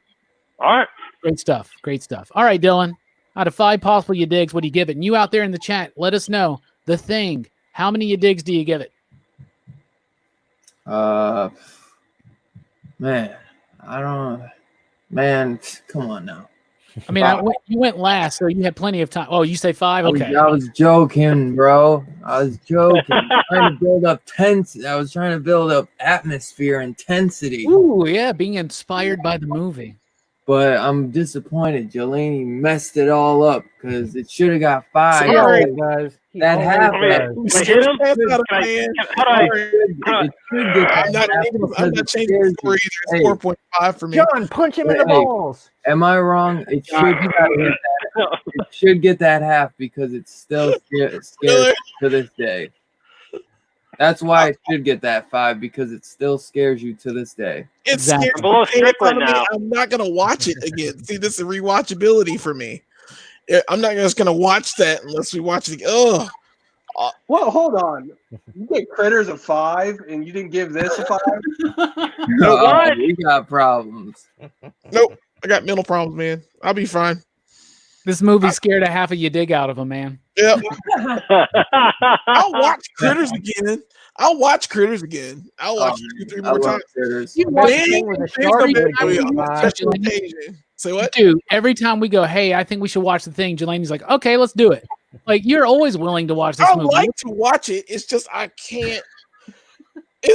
I can't, man. It's like even when the blood fell on the ground and was moving across the ground, I was like, nope, I don't want any of that blood to touch me. I've never don't want- seen a movie get negative Uh-uh. points taken away. I never seen a movie get points taken away from it from being very effective, but that's okay. For serving its purpose. Yep, it So- did what it needed to do, and it scared the crap out of me. So 4.5. I'm Can't watch it again. I'm going to go 5, you digs, because it's a top 10, if not a top 5 horror movie of all time for me. It's an absolutely fantastic film. It's incredibly effective. It's chilling. It's gross. It gives you that sense of isolation and like Holshoe said, cold. You feel cold. They didn't go to Antarctica to film this, but it really captures that. No, they didn't. But brilliant performances, absolute fantastic. I love this film. It's a perfect film to me. The Thing. John Carpenter's The Thing. I love it. 5, you dig. So 4.5 from Jelani, 5 from the rest of us, for an average of 4.92. And I'll tell you what, Eric is right, because Hammertime did try to give it a 6. And I'm going to round that up and say the official PCP, I love how you're making special rules and stuff. The official PCP, yeah, I'm like a politician. The official PCP rating will be 5, you digs. That's what I'm saying. 5, you dig. Let's take Jelani the finger. Let's take a look at the chat. Anything lower and we look crazy. Yeah, right. Hey, what's up, Easy Reader? Waterboy. Back when we were talking about Adam Sandler for some reason. Hey, what's up, Steve Free? Mama said. Hey, look who's here. It's Unstoppable Cock Blocker. I love saying that for some reason. I don't know why. Ah, that's great stuff. Great stuff. The very end of the movie in the snow, so bleak and hopeless, and you're like, what? That's it? Exactly. And that ending is perfect. And what a bet, like, I'm not even kidding. We live in a society here where it's like people are like that. I think that you're evil. I think you're evil. Well, we're just going to sit here and let each other die. We're just going to sit here and watch each other die instead of actually try. I mean, there's literally nothing they could do, though. You know, what are they going to do? Blow up everything. They're still sitting there to this day, just, like looking at each other. Like, you're about to turn, aren't you? No, you're about to turn. Oh, Cock Blocker, you totally got to watch the 82 one. Yeah, dude. You got to. I think Dylan, you said it earlier about Keith David that you kind of lean towards he wasn't one because he had the earring. Yeah. But I kind of was talking to Robbie about this at work the other day. I was like, I kind of lean towards that he was, because it was weird that Keith Russell was like breathing. You could see his air in the outside, but you couldn't see Keith David's. So I was like thinking, maybe, I don't know. See, maybe I'm reading too much into it. I mean, dude, the point is it's ambiguous. It's your ambiguous. It's supposed to be left that way because they wanted you to know that this is pretty much the end for both of them. I think they're both dead, but they give you that open end for that for that thought. The thought that Childs could have been one has been like a theory for years. They're like, yeah he could have been one this whole time. So I that scares the pants out of me. I can't. It's too much to work with. I would have been down there to begin with. I would have been in. Hey, you want to be a part of a research crew in Antarctica? Hell no. Unless you pay me lots of money, even then I'd be like, hell yeah. I'd be like, hell yeah, let's do it. I'd be like, what's the 5G like down there? Well, only because of the prequel you get that the metal thing. It's only because of the prequel that we kind of know about the that's actually the one thing too at the end of the prequel is that she sees that he had the earring, so she's like, that's how I knew you weren't, and he doesn't have the earring. And then I think that I don't know. I wonder if that's even like a thing to say, like, yeah, Childs was never it because he has his earring. But I wonder if that's in the book or the short story, if Carpenter knew anything about that, So I think my interpretation of the ending is that neither of them are the Thing. But that's what I've always thought too. They're I mean, first of all, there is no help coming. You know what I'm saying? There's nothing. They're not going to survive. The radio's busted, so. So even though they saved the world from an alien invasion, Exactly, and they're both. If one of them's the Thing, though, then that's what it wanted. It just wanted to sit and go back into the ice and freeze. Wait for somebody to come and check up on them. You're right. And I like at the end though, because even though they still don't trust each other. Mm-mm. He passes them the bottle. Do you know what I'm saying? Hey, you got to get your drink on. But there's this moment there of we're both in this together. It's almost like I feel this very much in society, and it's like I know that what we're doing, this us versus them shit. I know that it's probably BS, and I know that it's to the detriment of me, and I know that we're in this suffer together. So have a drink. You know what I'm saying? I don't know. Yeah. Kind of. So that's why I love it. I think it's amazing. Herminio says 4.5, you digs. Eric says 5, one of the best horror movies ever. Herminio goes, I changed my mind. It's 5. You know what? I feel no one ever mentioned. You ever notice like the fade to black scenes, like when they're like to the doc, like, what did you think about that? And he's just like, and then fade to black. You ever know like there was a bunch of scenes that kind of just fade to black? I always like, oh, it was kind of interesting how John Carpenter did some of those scenes. Heck yeah. All right, y'all. Well, that was our thoughts of The Thing. If you're watching this on the replay, let us know in the comments down below what you think about The Thing, your comments and recollections, and let us know how many out of 5 you digs do you give it. That wraps up our discussion on The Thing. Thank you so much for checking out the video. And if you're watching us live, don't worry. We're going to continue on for just a little bit longer. At least I am. I know Jelani's got to cut out probably. Yeah, I've got to go, guys. Well, we don't want you around anyway. 4.5. Don't worry. We're going to talk a lot of shit when you get out of here. Awesome. We're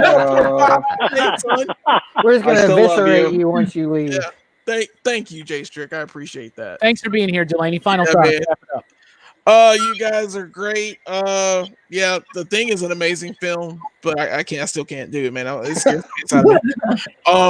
I can't. I will not change that for anyone. So yeah, be good. Wash your hands. Black Lives Matter. All that beautiful stuff. Be good. And test your blood. Yep. Eat your greens. Don't put it in the petri dish and then heat up a wire. Oh my gosh. All right, guys. Be good. See you, buddy. All right. See you, Jelani. He just turned his camera off. He didn't leave. Uh-oh. I'm leaving. Where did that voice come from? What a scrub. 4.5. Are you serious? You're going to give it a 4.5 because, it scared me. What? It's so scary. I'm glad you pointed out, Strickland, that he gave Critters a 5. That means he's saying he thinks Critters is a better movie. What? You're out your damn mind. Jelani has 2 scores he gives, by the way. 0 and 5. No, he does 4.5. Yeah, right. He's a bit more nuanced. That pissed me off. I was like, we're all gonna give it a 5. Jelani's first one out 4.5. I'm like, you dick. You dick. It scared me. John 6 made up for it, so we're good. Yeah, right. I don't care. I had to overrule. I had me and Hammertime had to collude together and do like founders privilege. We founded PCP, goddammit, so we can pump that up a little bit, So how y'all been doing? Hammertime, I want you to tell me how much you been playing the TurboGrafx, buddy. Oh, you got it? It's been nonstop, man. It's addictive. He's not even updating the website. Strickland had a blog written like 3 weeks ago. It just got put up. Hammertime's been playing fucking video games. Yeah, I got the TurboGrafx Mini. You playing Rondo of Blood, dude? Yeah, I don't know if we're doing show and tell. It's up. I just have the box here because I don't want to unplug it, but I love it so. I love it so. I'm messing with you. I love it. I love it so much, man. I didn't have one as a kid. The rich kid down the street. Yeah, the rich kid down the street had one. I remember going down and playing it. He also had a Genesis before anybody else, and I really wanted Genesis. One. And I eventually got a Genesis. I eventually got a Super Nintendo, but never had the TurboGrafx, so it was nice to go revisit it. I think it's awesome, man. I think the game selection is nice. I think the fit and finish of the hardware. It's big though for a mini system. I mean, this is a big box, and it's as big as this. It's a big system for a mini system. It dwarfs the other mini consoles. But remember, the original TurboGrafx 16 was gigantic, so they try to keep it to scale. I think it's probably like 75% of the original size. It weighs 1/4 of a pound. It doesn't weigh anything. It's mostly hollow. Is it the first 16-bit system? They claim it is, but the CPU was 8-bit and the graphics processor was 16-bit. So technically, no. If you're going by the CPU, which is 8-bit. But it really, graphically, it's impressive because like some of the earlier games look like NES games, but the later games on the same system, they rival the Super Nintendo and the Genesis. So graphically, it improved immensely. I guess more development time. Some of the best looking games are Hudson Soft, who did the Bomberman series, among other games. But Hudson Soft was crucial to the system getting made because the original system was a joint venture between NEC and Hudson Soft. So Hudson Soft had a lot on the line. In fact, if you take apart the original system, Hudson Soft is printed on the chips on the system. So, Hudson Soft got acquired by Konami. So this is actually distributed by Konami. But it's great, man. There's a lot of games on there. I feel it's $100, so people are hollering and they're like, "Oh, that's too much." You know, the Super Nintendo was $60, the Genesis was $60 or whatever, and so people are hollering about the price. But I think for $100, those other ones only have like 20 games or something, right? Yeah, this has I think almost 60, but a couple more repeats because you have like the Japanese version and the American version. So I think there might be like 50. Maybe there's less than that. Maybe there's like I don't know. Maybe there's like I think there's probably 50 actual games. But that's a lot of games. Yeah. Like that aren't duplicates.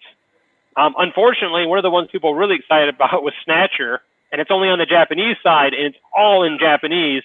So you can't really play an adventure RPG that's text-based unless you can read Japanese. I just can't. So that's on me. That is on you. Shame. We all can read Japanese. We can't speak it, but we can read it.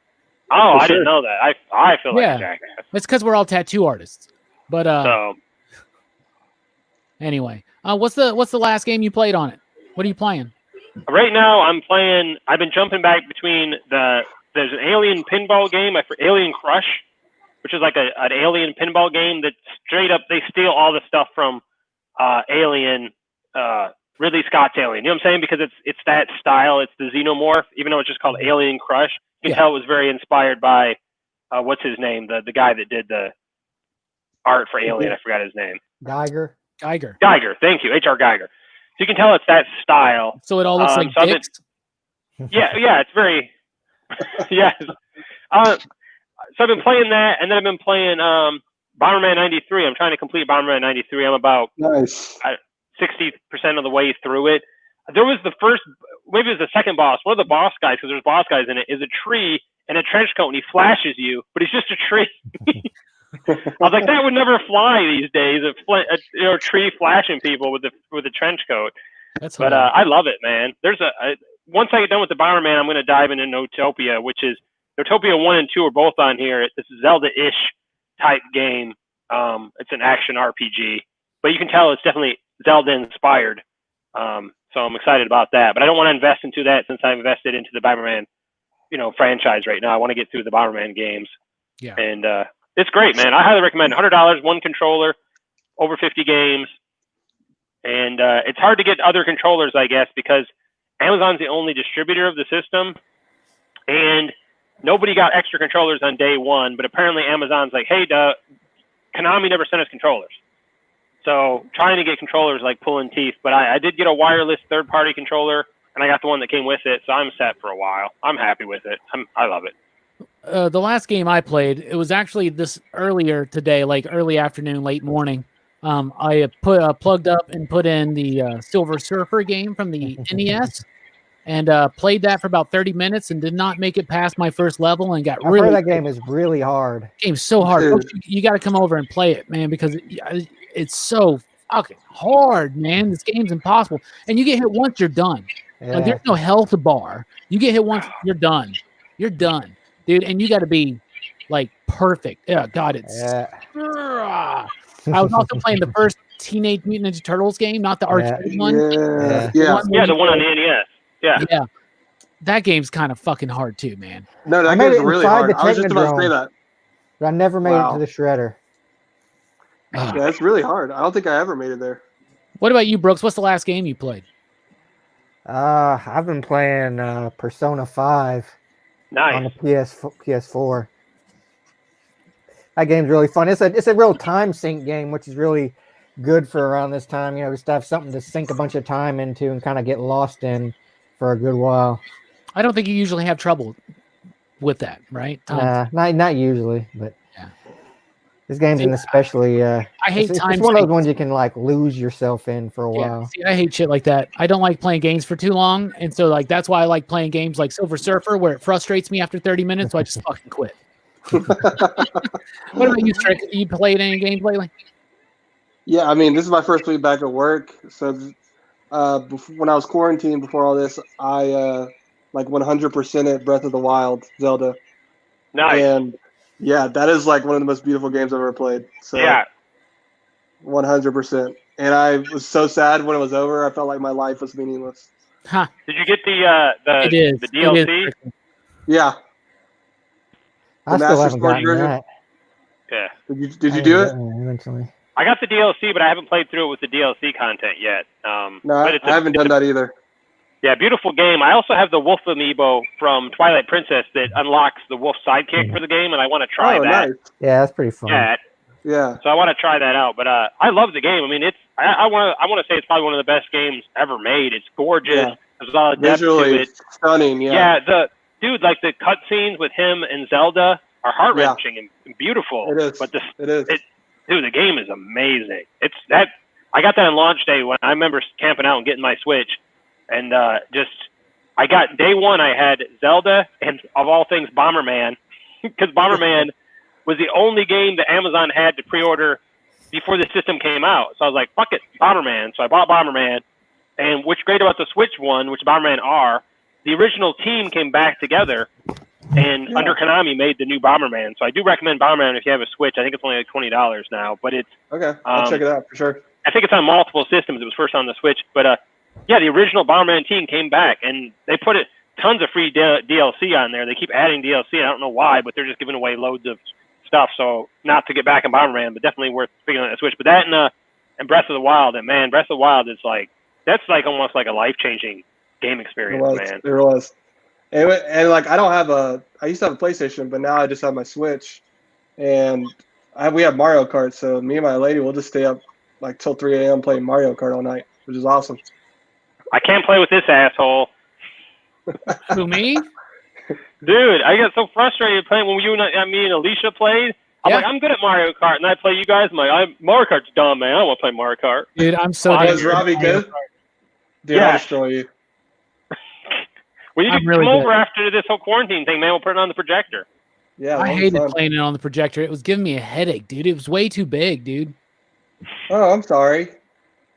Winners don't make excuses. He's projecting it on his giant wall, and you're literally 6 feet away from it, like cricking your neck to like look at it. I still kicked his ass though. It's okay. It was frustrating. I won once. He did quit. I remember that. You got pissed. You got rage quit. he pulled a Cartman. He's like, I'm taking my game and I'm going upstairs. I won one time. The first one? I should have just quit after that. Be like, I'm done, guys. No more. I'm the winner. What about you, Dylan? Do you play any games, buddy? I don't really know. We've never really talked about it because I'm not much of a video game guy unless it's old school. Yeah, I got an Xbox One, but I haven't played that much. Like, I don't know, since I started the channel. Like, I was playing the last Halo. No, not on. I played the original Halo 1 and 2. I played Halo 3, but Halo 1 and 2 are definitely the best. For sure. Oh, Halo 3 was my favorite. Sometimes I kind of wish I would have got a PlayStation 4 because I really wanted to play that Spider-Man game and God of War. But when I bought the Xbox, they weren't out yet. So I ended up going with the Xbox to be able to game share with my brothers and shit. But last game I played was the Friday the 13th game with my buddy. Oh, that's awesome. Yeah. The newer one or the newer one, right? Yeah, the new one. It's like a horror game. It's like playing in a horror game. Movie, you know. And don't you have you can be either Jason or one of the characters? That's cool. I remember the NES one. I used to constantly rent that from our video store, and I had no fucking clue what I was supposed to do. Did you ever beat it whatsoever? But I would play it all the damn time, and I still have it. Like I have it on. I got it, and I should actually look up how to actually play that fucking game and actually play through it because I'm sure there's. I mean, is there? I think you have to escape 5 times or something. Yeah, you're supposed to get torch. You can find a torch. It's like the most powerful weapon, and then you got to fight Jason And like you have to beat him within a certain time limit or something. Yeah. There's like a certain day that you Before have he to kill kills him. all the kids or Yeah, something. you have to protect these kids. And Wasn't like, there some shitty birds that killed survive. you or attacked you or something? Yes, there were birds that attacked you. Yeah, But who are you? You're just some like random guy. you're a counselor. Yeah, you're a counselor. there's like a group of them. Like you can switch between them and stuff. Yeah, it's Do a they really morph? confusing Do game. you morph at least? Sounds kind of boring. It's morphin' time. This is every time I've ever played it. This is how it works. I run around. I'm like, what the fuck am I supposed to do? What's in this cabin? Nothing. What's in this cabin? Jason, you're dead. Okay. Like, that was my experience with it too. Because my cousin had it and we borrowed it all the time, but we couldn't. Once I would run the Jason, he would just destroy us. But we were little kids. We didn't know what we were doing. Yeah, me neither. I still don't know what the hell I'm doing, but I like playing it. I like the music. I like the look of it. I love they did that action figure of that version of Jason. Yeah. Oh yeah. The purple jumpsuit. Purple and teal. Yeah, man, it looks cool. It looks like all like it's a black light type thing. I should have bought that. I never did. They did a Freddy one too, but the Freddy one doesn't look as cool to me. It doesn't. It's just I Freddy. agree. Dude, Yeah, there's some man. cool Freddy figures. I'm missing out, Hermino. Big time. Chat out there, if you got any questions for us, just throw them out because we're just gonna be chilling for a little bit. Here's a question. Remember Neo Geo and Intellivision? I know that Hammertime, who is our PCP resident video game historian, you actually told me you had the mini Neo Geo and you said it sucked ass. Well, they don't give you enough credits. Like they determine how many credits you're going to get, and I feel like some games you need more credits. It's cool because it looks like a little arcade machine, and it's got a little screen, or you can hook it up to your TV. And I bought a controller for it. I don't know. I just feel like they phoned it in. It's cool, and I got a good deal on it. I think they normally sell for $80 without the controller, and I spent $50 with the unit with a controller. So I got it reasonably priced. I don't know, man. They definitely, you can tell the Super Nintendo Mini, amazing. You know, they went out of their way. They did a really good job. The NES Mini, the Sega Mini is really nice. The Genesis one, the official Sega one. Some you can tell where they loved. You can tell they put love into it. And then the PlayStation Mini, Sony is just like, here you go, and they don't give two shits. There's been a lot of aftermarket mods, and that PlayStation Mini has gotten really good, but from the factory it was meh. And the Neo Geo Mini is the same way. I got the one from the factory, and it was I hated it. I sold mine immediately. But yeah, you can tell. Yeah. Don't you have one, Robbie? You and Alicia? A what? The PlayStation one? The one that's we got got Twisted one. Metal? Yeah. Yeah, it's got Twisted Metal. It's got Resident Evil. It's got Tekken 3.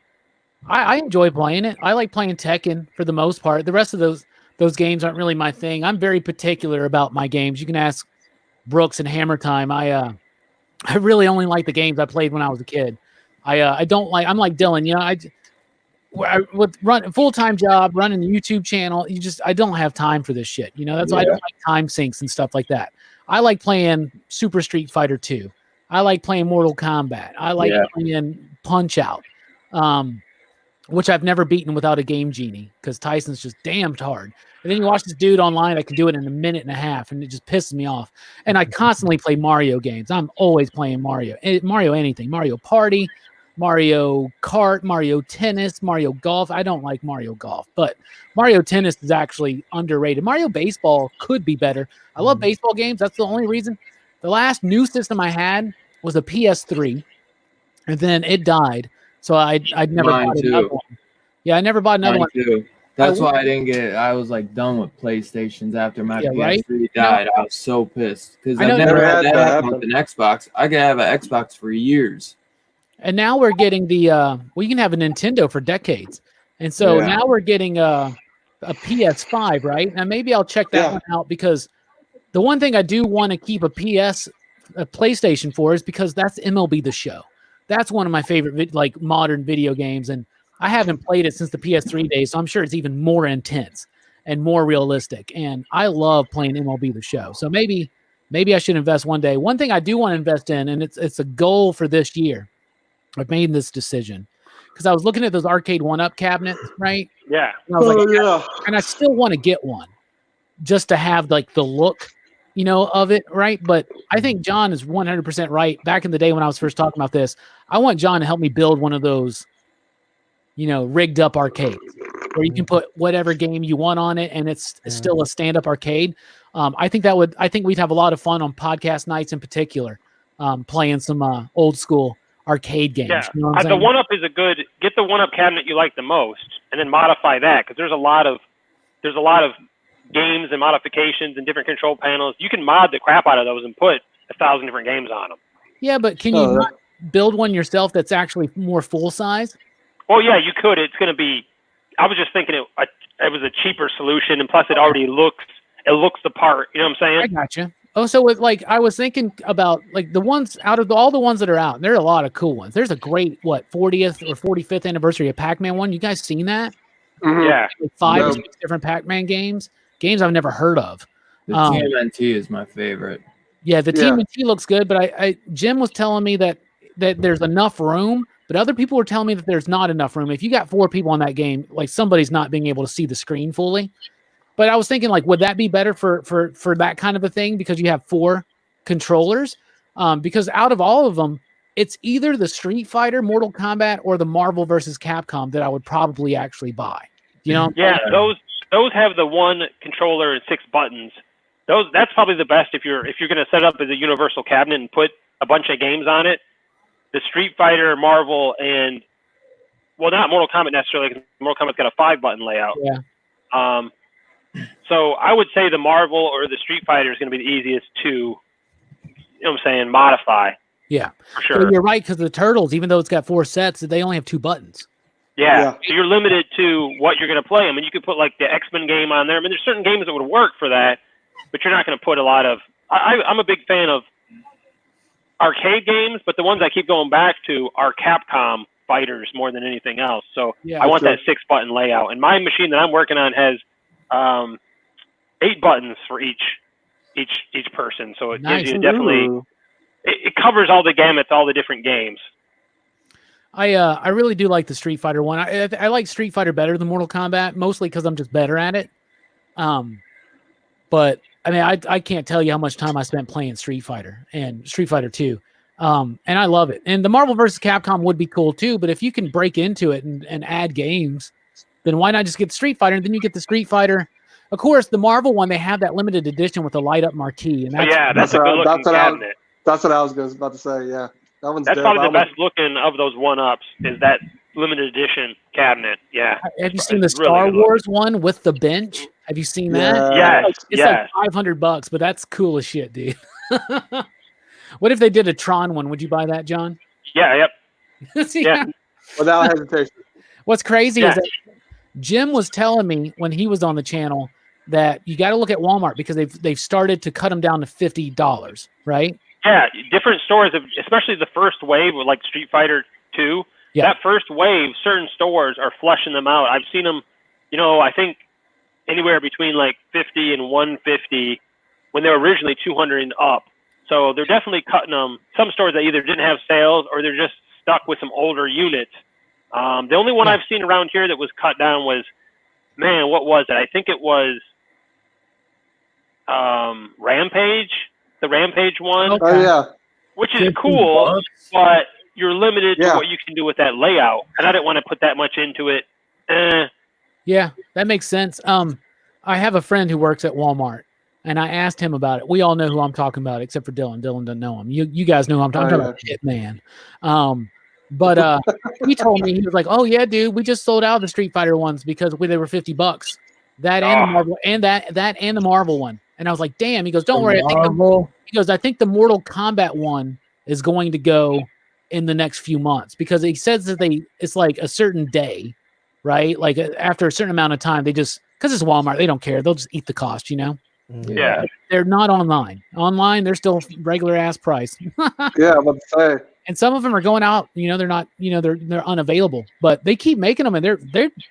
That Pac-Man one looks so cool. The thing is, I like Miss Pac-Man. I don't like Pac-Man. Yeah. Pac-Man's kind of slow and boring compared to Mrs. Pac-Man. But I agree.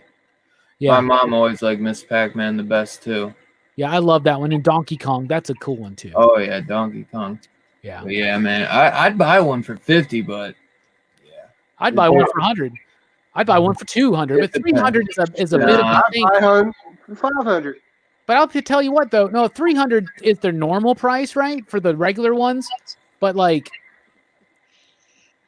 I don't know, because an arcade you want to have cabinet the costs you riser. like what, like $1,500 to $2,000, $3,000 or something, maybe. Yeah, it cost me $250 just for my panel and my cabinet I'm working on, and that was the unpopulated panel. It cost me $100 for the buttons and the sticks, so I got $350 invested in just the panel, not counting the rest of the machine. Herminio says Spider-Man game and God of War are fantastic, Dylan. You're missing out. I know. played that new God of War. That new God I of need War. a PlayStation, dude. We got super Brett. hyped for the Avengers game, though. We got Brett Hess, artist extraordinaire, up in here. He says Killer Crew up in here. Sorry, Dylan. I didn't mean to cut you off. You're good, bro. Go ahead. What were you saying? No, I was saying that, yeah, I know I'm definitely missing out, but that I can't wait for that Avengers game. And the Star Wars was another game I played, like, recently. That was a really good game. Oh, yeah. On the That was PlayStation. another beautiful game. Well, it was on the Xbox, too. The one with the, what's that called? Oh, man. I literally played that game and beat it. I'm trying to remember. Yeah. They have an arcade. Jedi Fallen something? Yeah. Yeah. Fallen Order? Fallen. It's got the guy from he played the Joker in the Gotham show. They used him to play the Jedi character.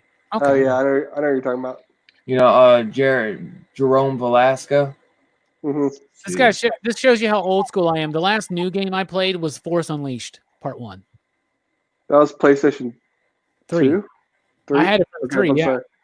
That and Arkham. I tried playing the Ghostbusters game and lost it. By the way, talking about Walmart, you guys seen those Ghostbusters Kenner Classics figures that are supposed to be coming out?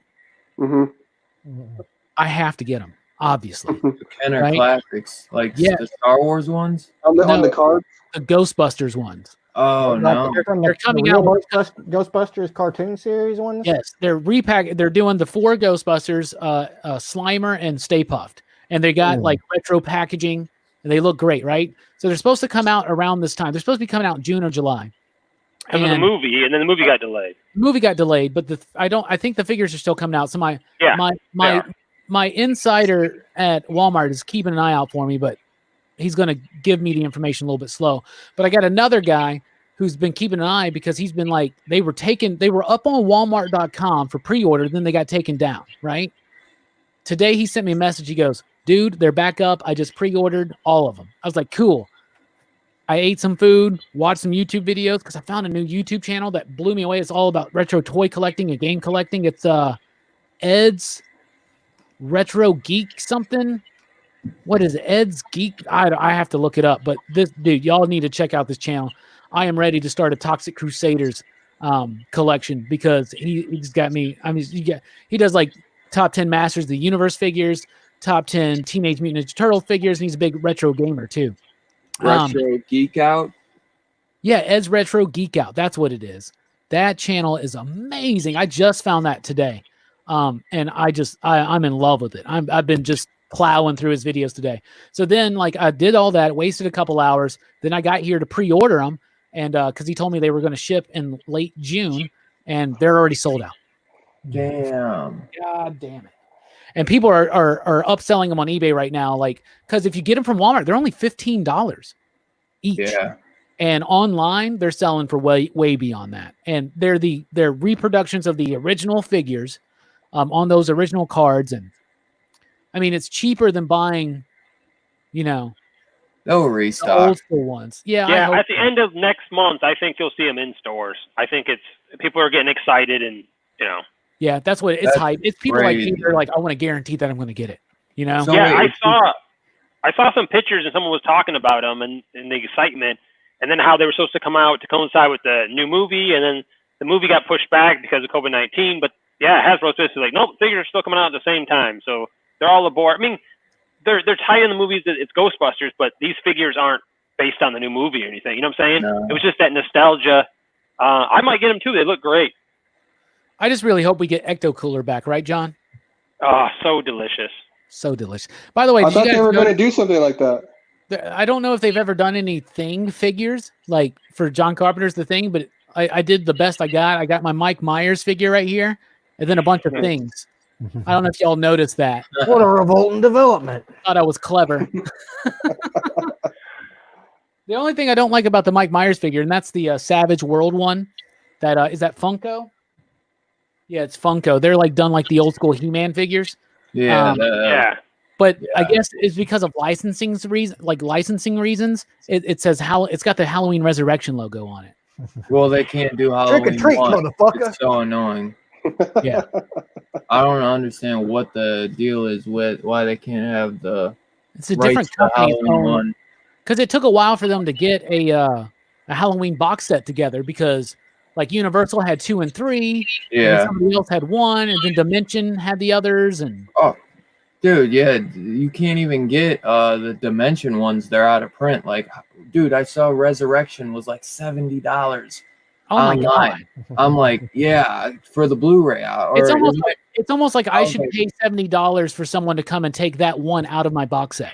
Yeah. I wish I had the box set. I'm bummed out. I used to see the box set all the time at Walmart.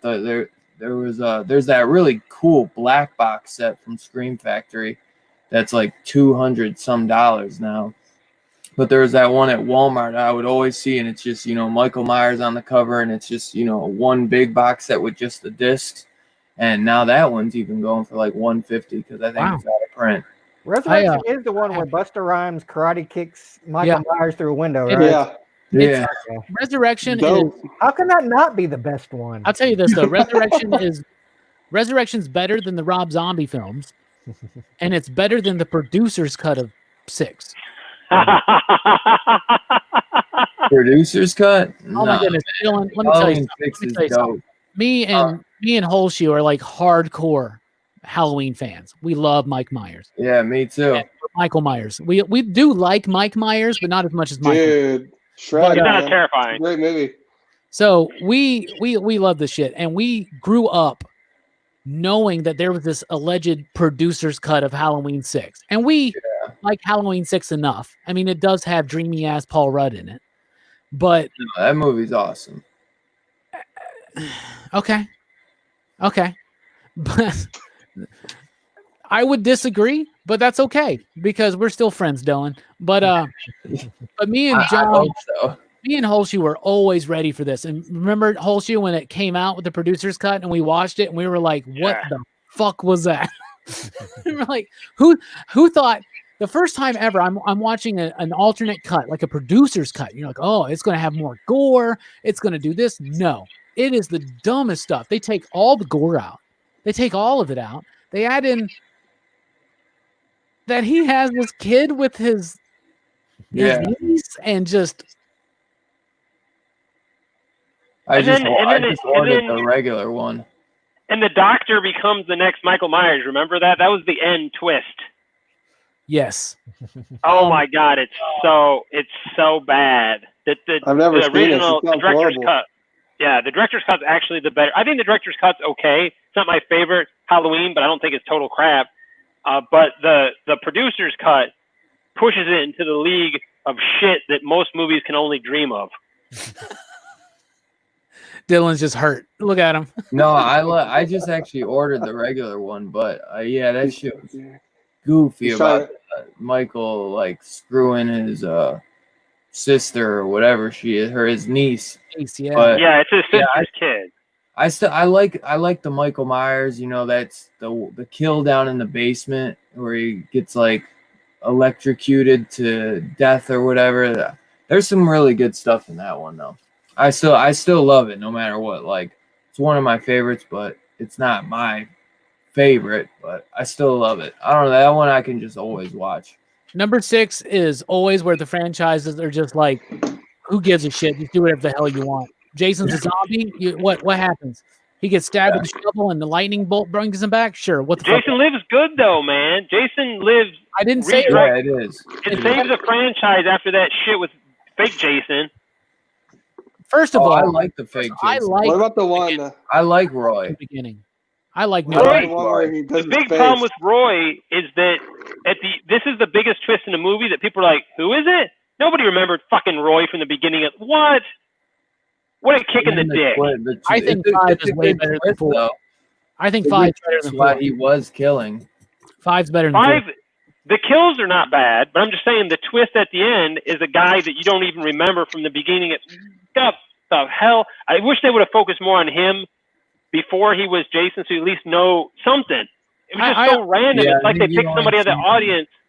And that's that whole thing with the police officer explaining why he was Jason and why he did it. They had to go back and tell the audience because the audience is like, who the fuck is this? Yeah, because you only see him once, I think, when he comes to get his, his son. Kid. Yeah. I didn't mind it. You got the outhouse scene where for some reason this dude's taking a shit and his girlfriend's sitting out of the outhouse singing to him. Like, what? Dude. Yes, the best part. The That's best the part dream. is that first 5 minutes when you see real Jason taunting Corey Feldman. That's the best part of the whole film. The rest of it. I think it's better than the Jean Grey one, New Blood, that you love so goddamn much. Dude, New Blood is so fucking awesome. The New Blood, that's the first Kane Hodder one. I like Jason X more than New Blood. I like Jason X. But when he's all decrepit. He's decrepit. It comes out of the lake. They rip off his mask, and that's the most screen time he gets with no mask. By the way, he is terrifying, and that scared the shit out of me. That's my favorite part in New Blood is when my God, decrepit he is. But he's my favorite Jason besides Jason X would probably be the Jason Lives actually because I love the Jason Lives is great. I love the tool though. He's quicker. I'm just saying, he's quicker and more brutal. Who cares? We're selling movies. We're selling movie tickets. Do whatever the hell you want. I think Jason Lives is the best number 6. I don't know. I like Freddy's Dead. I really do. Roseanne puts it over the top of me. Roseanne and Tom Arnold being in it. I love H2O though. H2O is actually always one of my favorites. That's part 7. Part 6 Halloween is Curse. Let's look back at the chat. Brett says Centipede was the shiznit with the rollerball. Yeah, don't they have an arcade one of that, right? Yeah. Mm-hmm. Yeah.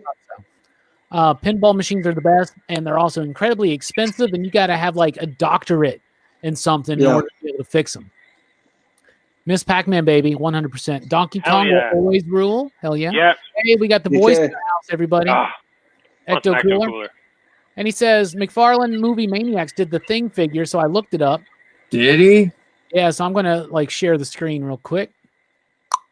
Herminio, stop messing with us. How much does it go for? And does it even look like the Thing? Is it just like a blah of stuff? Oh, that's great. That's kind of cool. Looks like there's a couple different ones. Because there's that one too. Oh, that's cool. That's cool. That's awesome. Yeah, that's creepy. That one, I like that. I like the second that's the one. final form that you see, really, right? Mm-hmm. Like I remember seeing that because when the jaws open, it looks badass. It kind of reminds me of like his twisted figure. Look at that. There it is with the Shaft figure. I was about to say that. So there's 3 of them. There's the spider. I had that Mike Myers and that Evil Ash. I had a lot of this. You had the Mike Myers? What'd you do with it? I lost it over time. Oh but my God, you remember when I had all that, right? You know that would be how much money that would be worth? Look at that. George still has like a couple of those figures. They may be mine. I may have left them there. Because I think that's your Pinhead and that giant Pinhead and Freddy I left there. Yeah, but yeah, I had that one right there. Dude, I wish I had that one. I wish I had it again. We got a loose one at work. I keep trying to buy, and I just need to remember to do it. He doesn't have the pumpkin anymore, though. Well, how much is he selling it for? It doesn't matter. Not when it comes to me. I'll get it. I'm just wondering how much he's selling it for, period. Look at that. Oh, I have no idea. Look at that, though. Wow. That's creepy. I still have my Norman Bates, I think. I had the Norman Bates. Do you remember that one? Mm-hmm. I think I have it somewhere. I used to love this figure right there. Oh, that's cool. Yeah, he's got the wig. I've been Norman Bates for Halloween 2 times. 2 times. Of course. Herminio, come on, my man. That's what I'm man. saying. When he fights him on top of the rooftop. Yeah, he knocks that guy's head off. Yeah, that might be the best part. I knew that Crystal Lake was attached to the ocean. Like you don't try to fist fight Jason. Dude, I really when you're from New York, you do. First of all, what I do like about the movie is I like the effect when he dips into the acid at the end. I think that's kind of neat. Oh yeah. The other thing That is doesn't happen in New York, by the way, in the sewer like that. They don't release acid at midnight or some shit. Well, obviously, did in because the Ninja Turtles weren't there, dude. That's how they got the Ninja Turtles, man. Come on.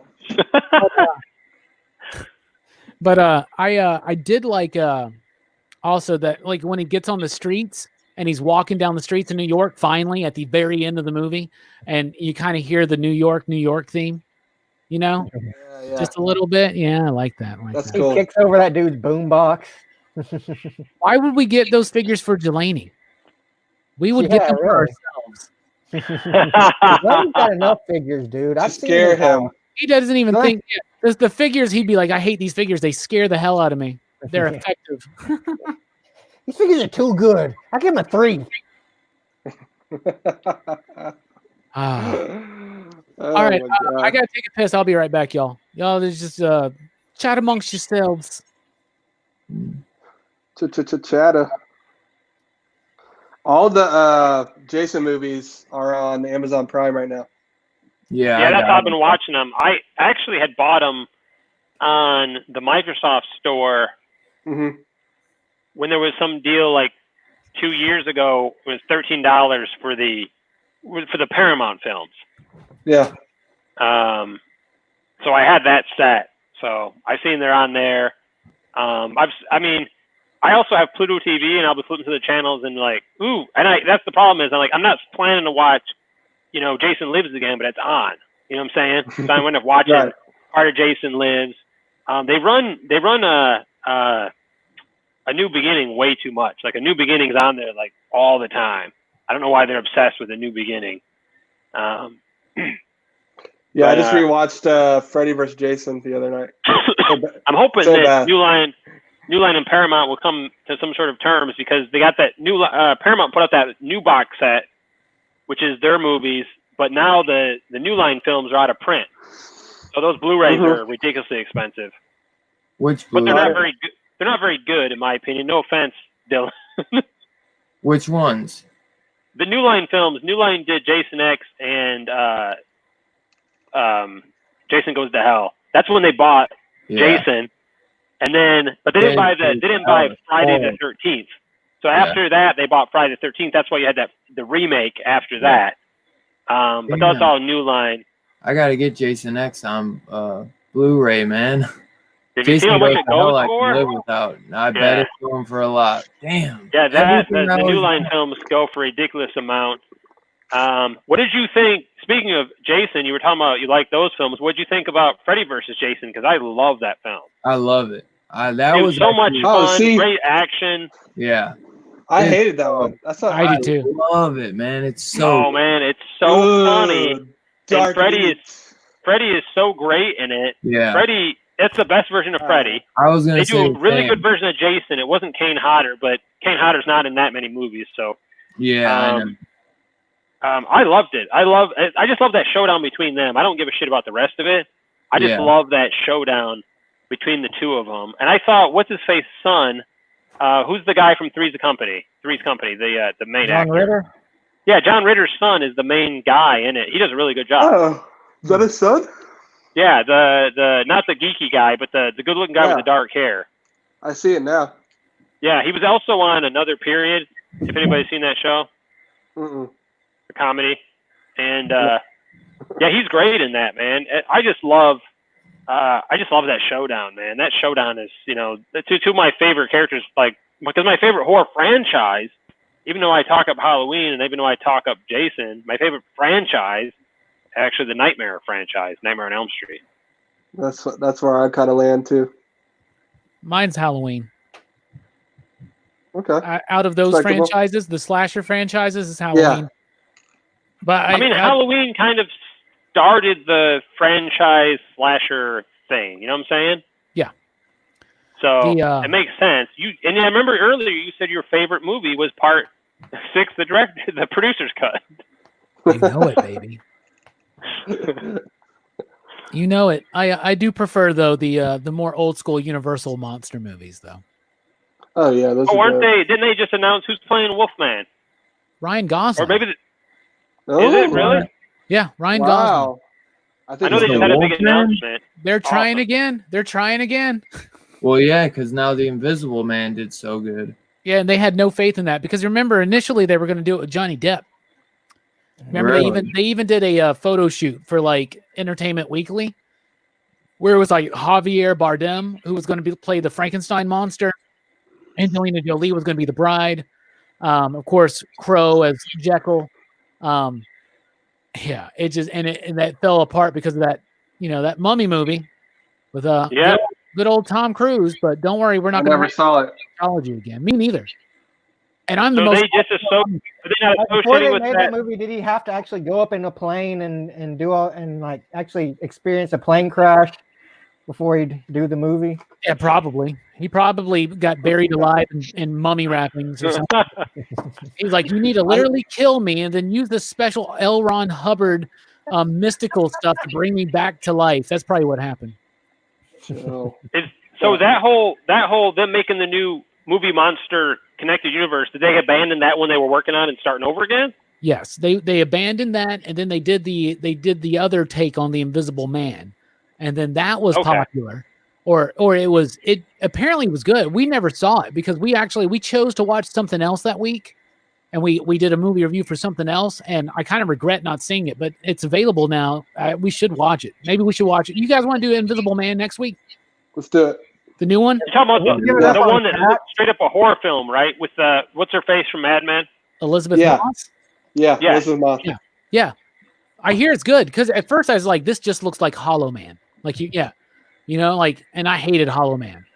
By the way, that was part of it, like a 1 year. What was that, like 99, 2000, when like Kevin Bacon was like, let's show my dick in every movie. It's Bacon bit. Now Yeah, it's going to be 8 degrees Hey, of man. Kevin Bacon's dick. Footloose, man. Footloose. Yeah, Footloose, Cockloose, what the hell ever. Herminio's like, never heard of the Tom Cruise Mummy. That was terrible. I rewatched the OG Mummy from like back in the day. Like Boris Karloff?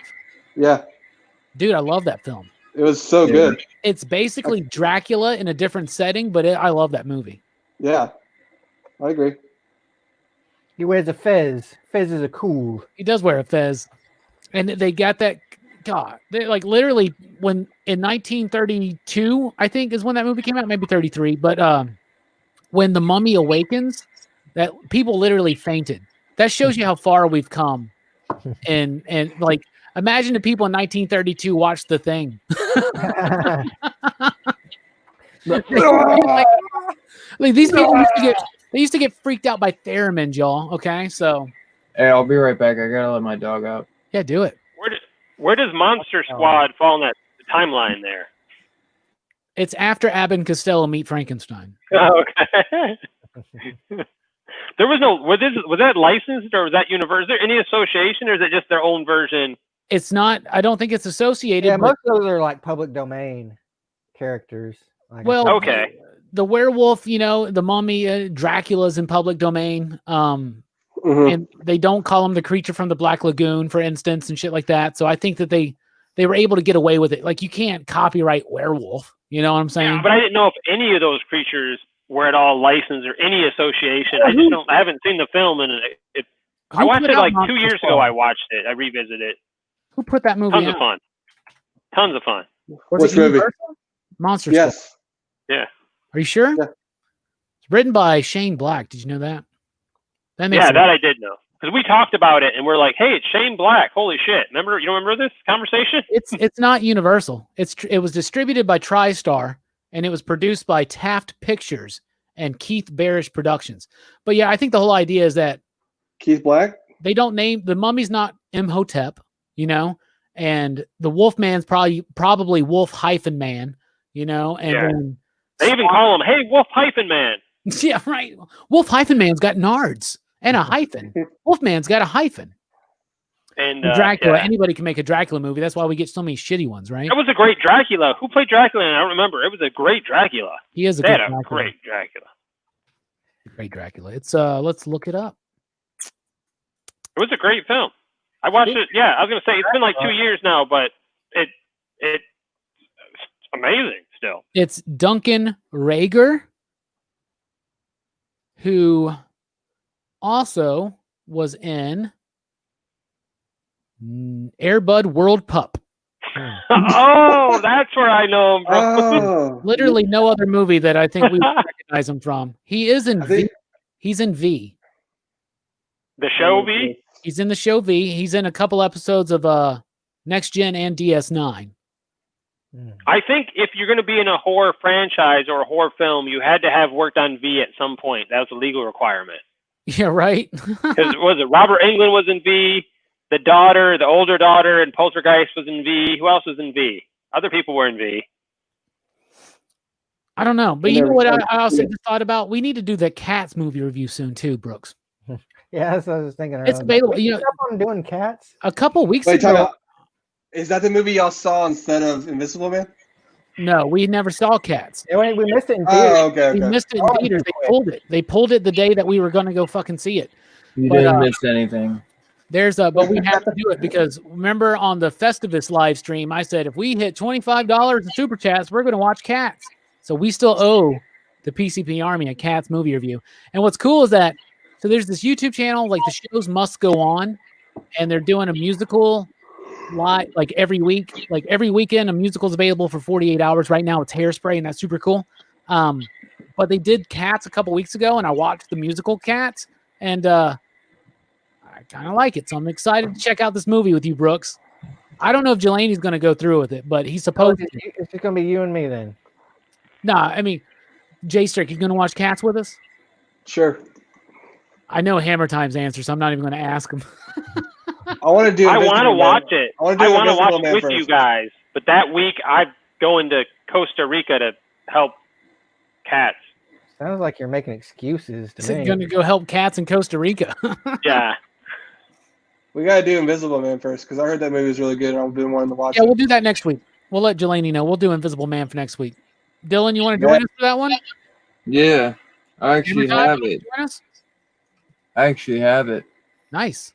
Brooks, I don't have this one. So. The new one, right? Yeah, the new one. Yeah, I have the old one too. But 2020. I love the Hollow Man too. Yeah. I'm going to watch Memoirs of the Invisible Man, and then we'll meet up. Nerd. You nerd. I love that film, actually. It's a good, we had that on a poll not too long ago, but it did. I don't even know if it got a single vote. It was on the that Critters one. I was wondering if people remember it is the thing. I feel like a lot of people, it wasn't one of his most memorable roles. We'll just say that. I'll tell you this. I mean, it's just the third Fletch movie, right? Well, he's barely in the film. Get it? Because he's invisible.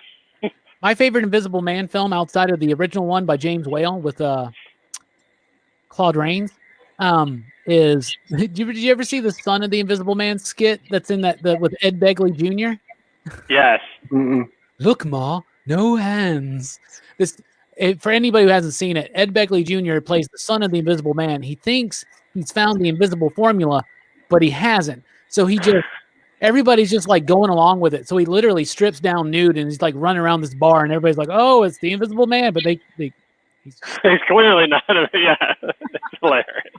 Look, Ma, no hands. Anyway, I also like Abbott and Costello meet the Invisible Man. That's a good one.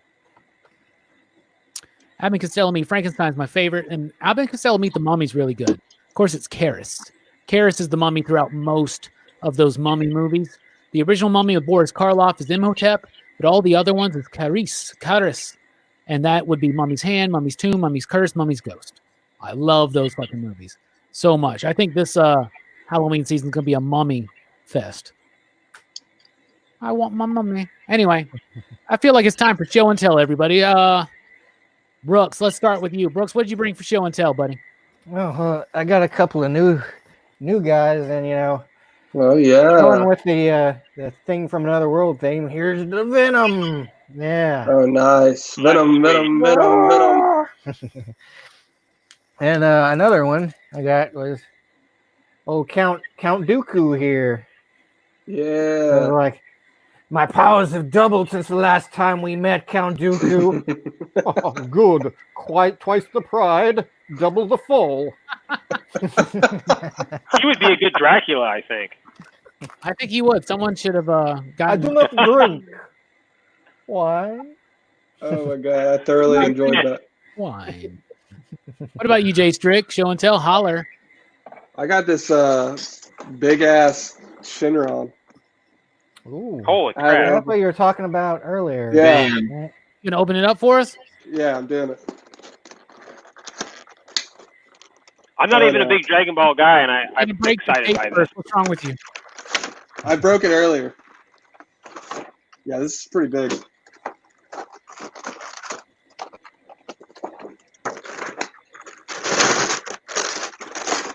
Oh god, this is the damn Falcon Zord all over again.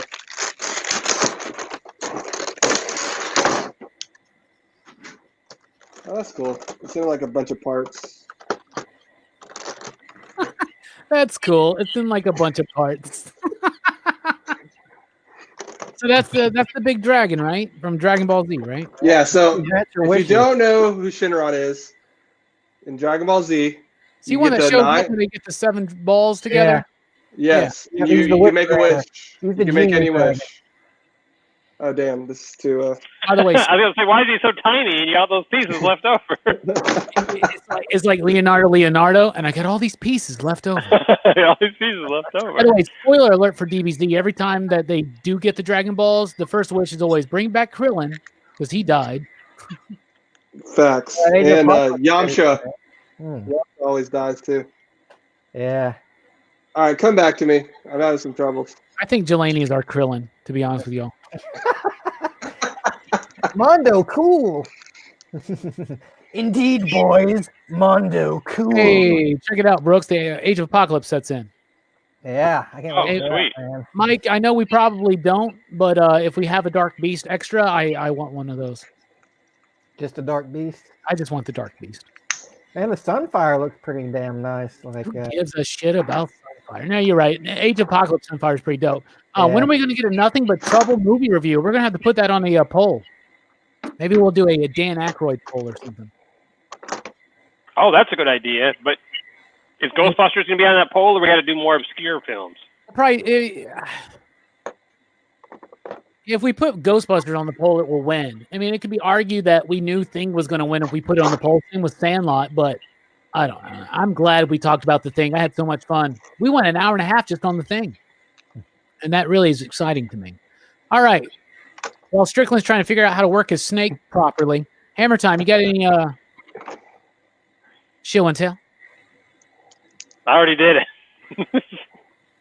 Oh, okay, yeah, nice. I haven't made any purchases lately. Just that because of it was $100, number one, and I'm still in the process of house shopping and trying to move, so I'm trying to put my money in the bank and be a good guy. I told you could have pulled something old school. It's hard. I also just bought a bunch of comics, but they're at the store. Oh yeah, that's right. They're ready. We could have mailed them to you. We could. I'll come pick them. I'll come pick them up next weekend after I take my mom to the hospital. We can also do curbside. We can bring it out to your car if you're fiending for them. Grosse Point Blank would be a good one to put on that Dan Aykroyd list. Oh yeah, That's a great movie.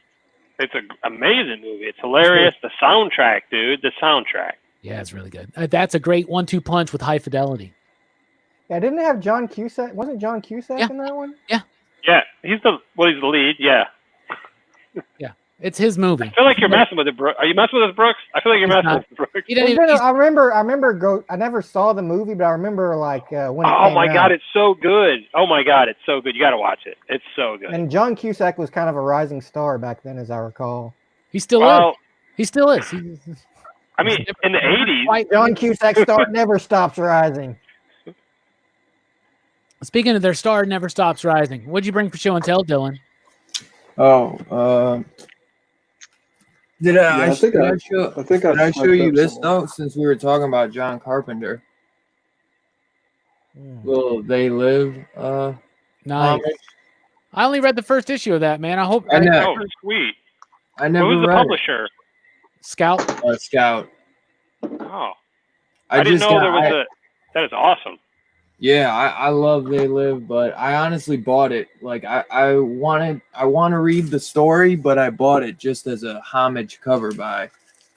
There's a great. I've been on the indie kick lately. There's a But great I think cover. I showed you that too. Yeah. I think I showed that. Even though I'm not a fan of Jason Goes to Hell really at all. Hey, that first 10 minutes of the film is amazing. Yeah. And it's a glow in the dark cover, Dylan. That's a. Oh, is it glow in the dark? Yep. That's a badass cover. I miss Topps comics, man. Topps had some cool stuff.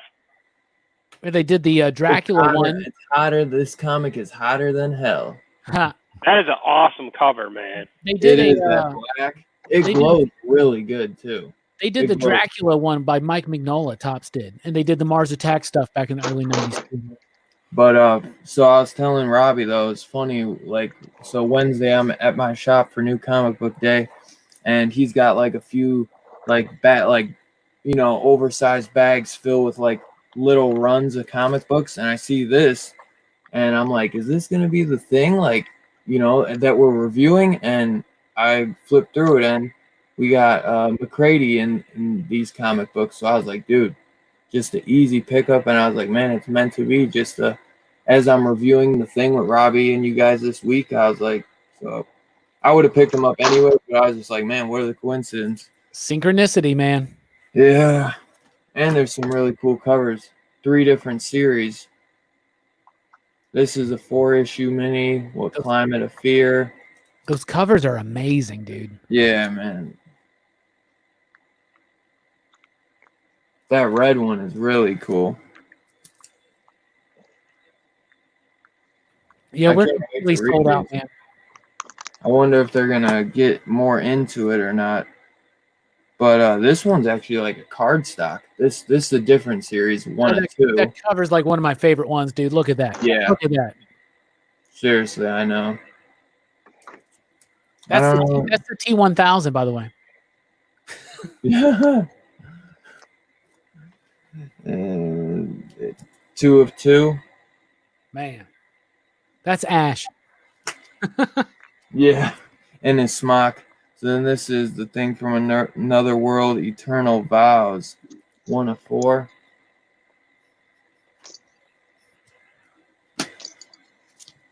These are probably the weaker covers. Yeah, they're not as popping. Yeah, I don't know what's up with this one.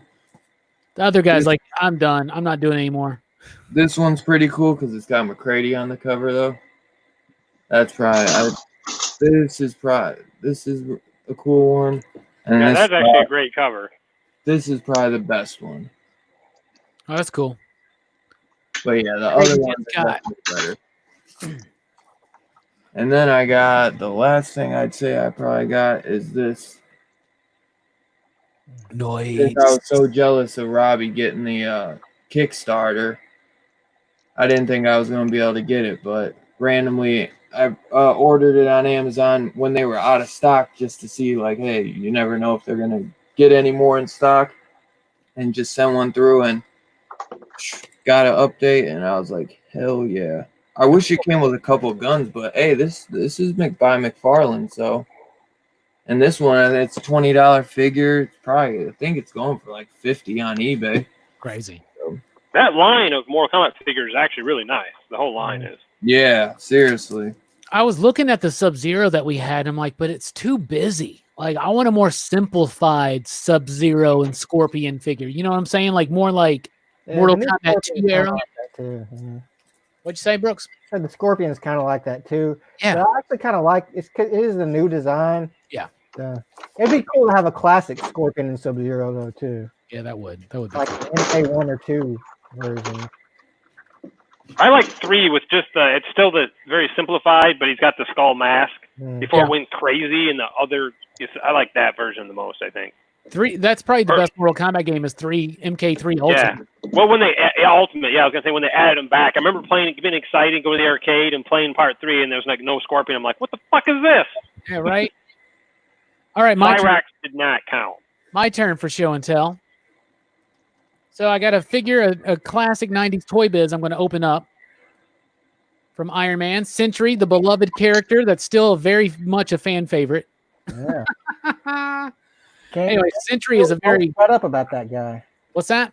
People just won't shut up about that guy. I know, right? Every time he goes, like, oh, what, you read that new Sentry story?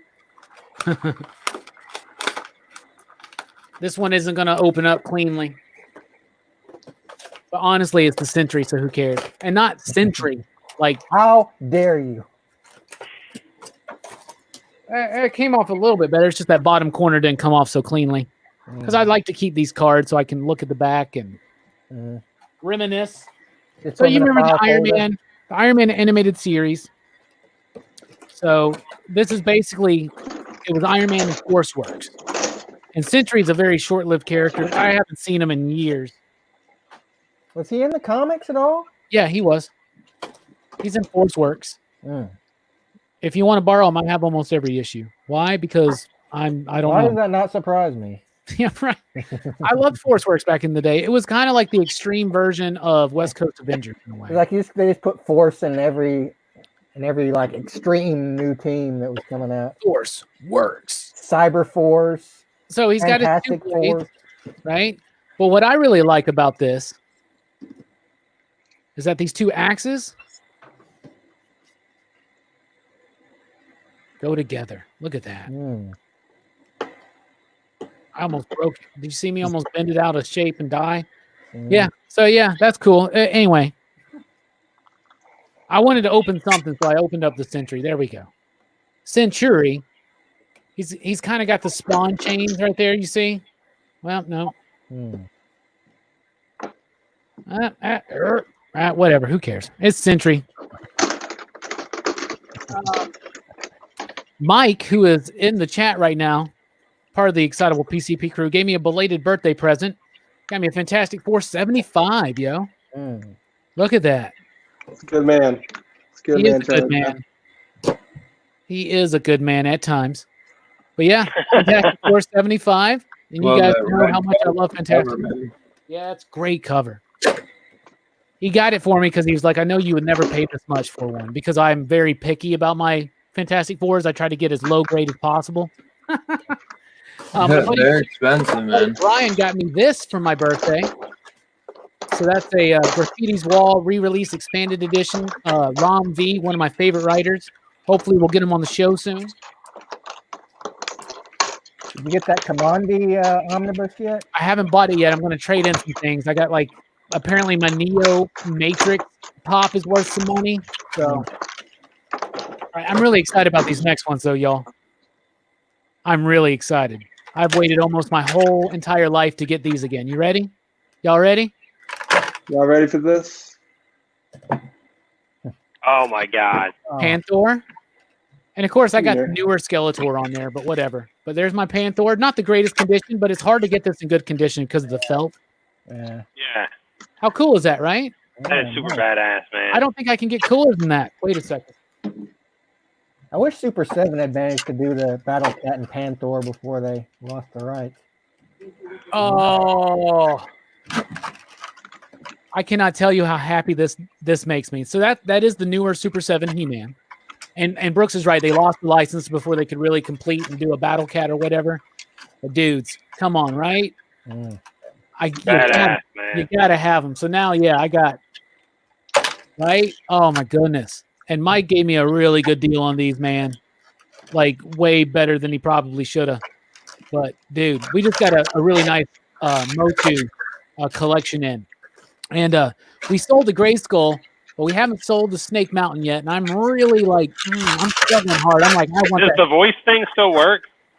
I don't know. We haven't put the battery in it. God damn, Strickland, mute your mic, please. That's you. Is he? Me. That's not me. That's Oh, you. he's putting together that snake, right? You guys It's are not talking me. if they are going Dragon, to do it. dude. That's literally not me. Who's I opening said the it. figure? That Dylan? Yeah. God damn, Dylan. You Someone's suck. gonna say somebody's It like was a I want racket. an apology It's not me, on it's the stream right plastic. now. Apologize to me. Strickland, I'm sorry. No, it was You're a bitch. Strickland. But I'm Oh, It was I'm just definitely Strickland. What I Strickland, you need to got do is that, I need to make a glow-in-the-dark Battle Cat to go with the glow-in-the-dark He-Man. oh, that would be cool. that would be cool. Dude, why is it Dylan, so mute your loud? damn mic. What's wrong with you? Oh, finally some peace. Strickland, you got that put together? Yeah. Oh, it's got a stand. Yeah, nice. That's gorgeous. Oh It gosh. has like a 3-prong stand. Yeah. I got to figure out how to put it on there. It's not on there right. You just lay it on there. You're just like, Yeah, it's just on there. Here you Looks go. like a dead snake sitting on a stick. It is pretty badass, though. You got the Dragon Balls down there. that's cool. Can you pull Yeah, them man. out individually? Shouldn't the Dragon Balls be attached to his body? No, No, idiot. they're stuck in the fire. That's it. Huh. Convenient. All right, Dylan. Unmute your mic. Okay, he says wait. We'll just wait. I got a Gambit I'm gonna open. Oh, Oh, you got sweet. the karate kicking. Karate Is that with the kicking one with the action gambit? plastic jacket? Okay, yeah, I got Yeah. that one. same It's from jacket the 90s. for the Punisher. Shout out to the voice for this Is one. it really? They put that jacket on the Punisher. Hilarious. You remember these? Yeah. I have that Gambit figure, not on card though. And you don't have it on card anymore either. Nope. Doesn't his arm like move or something, like karate chop or No, something? he has a kick. Honestly, this is not like a super impressive. Like, It It was looked a lot cooler in the box. it really did. Like, Yeah. look at this material. that figure was dope as hell in 1993, was it not, Brooks? Yeah, that was one of my first X-Men figures. Yeah, that's from X-Men Series 2. Where's Do his the kick. cards, She wants man? the kick. There's a little lever button on his back. Yeah, there's a lever press on it his down. back. Oh, It's there under it is. his jacket, yeah. That's There should Robbie's be a hole favorite in the X-Men, back by of the his way. jacket too for it. Yeah. Yeah. Remember when how Gambit was always karate kicking everything? Yeah. Dude, yeah, that was like his main move. I have this staff and I can throw these cards, but I'll just kick people. I like how he's got this incredibly badass power if you really think about it, right? And all he Yeah. does is just waste it with bullshit cards. There's an And issue. back it on girls. There's a Gambit #1 from the late 90s, Fabian Icieza's Steve Scrose issue, and he's chained up. And they're like, "What are you going to do now?"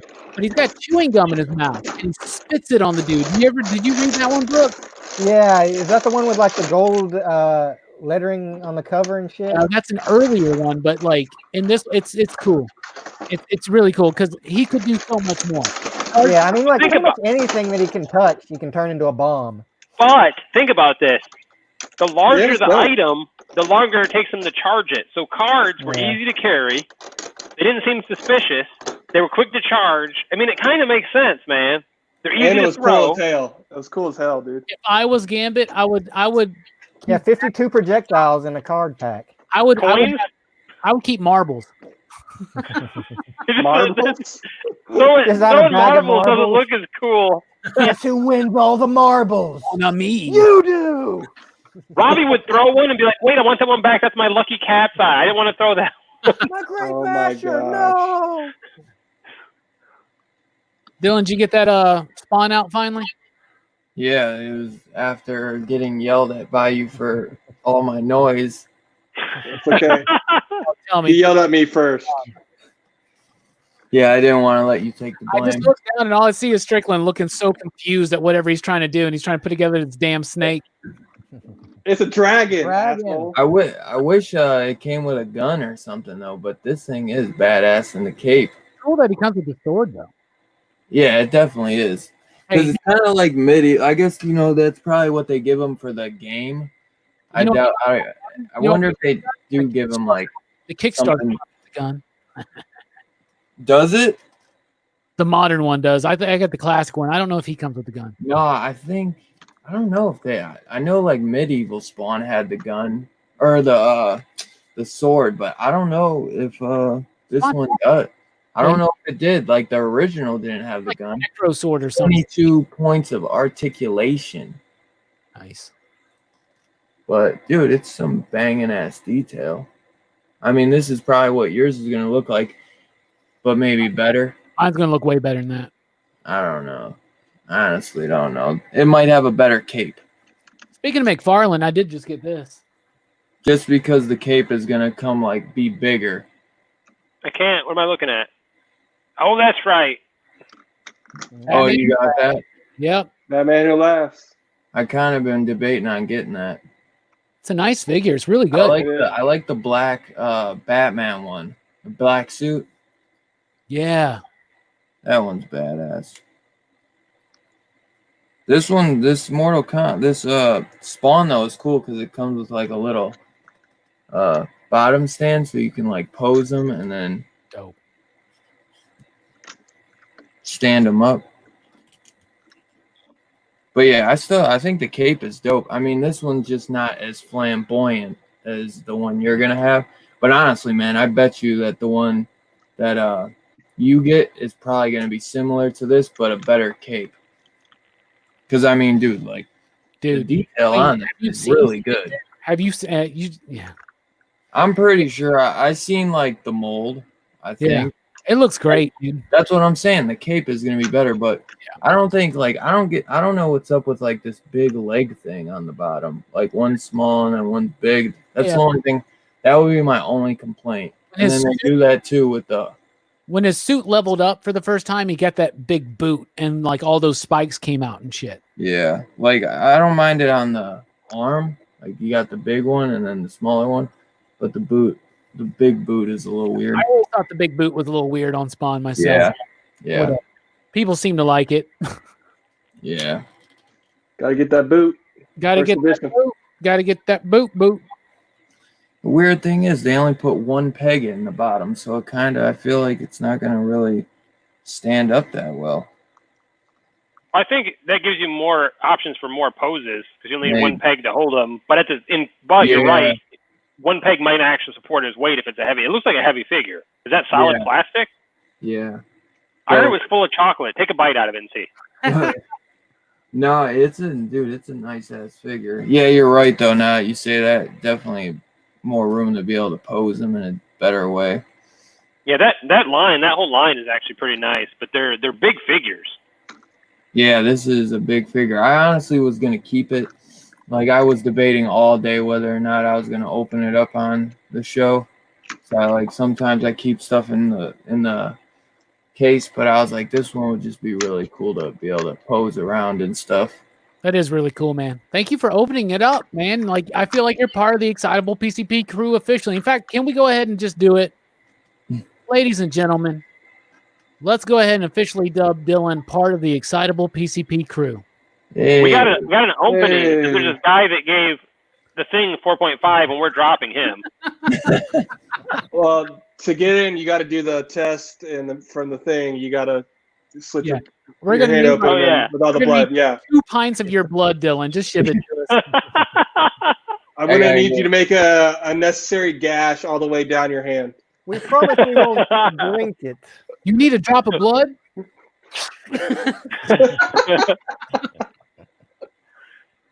Welcome to the fold, Dylan. We're happy to have you. Hey, I know that now I'm officially in since I did the unboxing because last time you're not officially in until until you join the PCP. I mean, until you join the Facebook group. But yeah, you're in. You're in. Yeah. Oh, I did that months ago. But the other no, not the PCP Army. We have a separate private group for just us.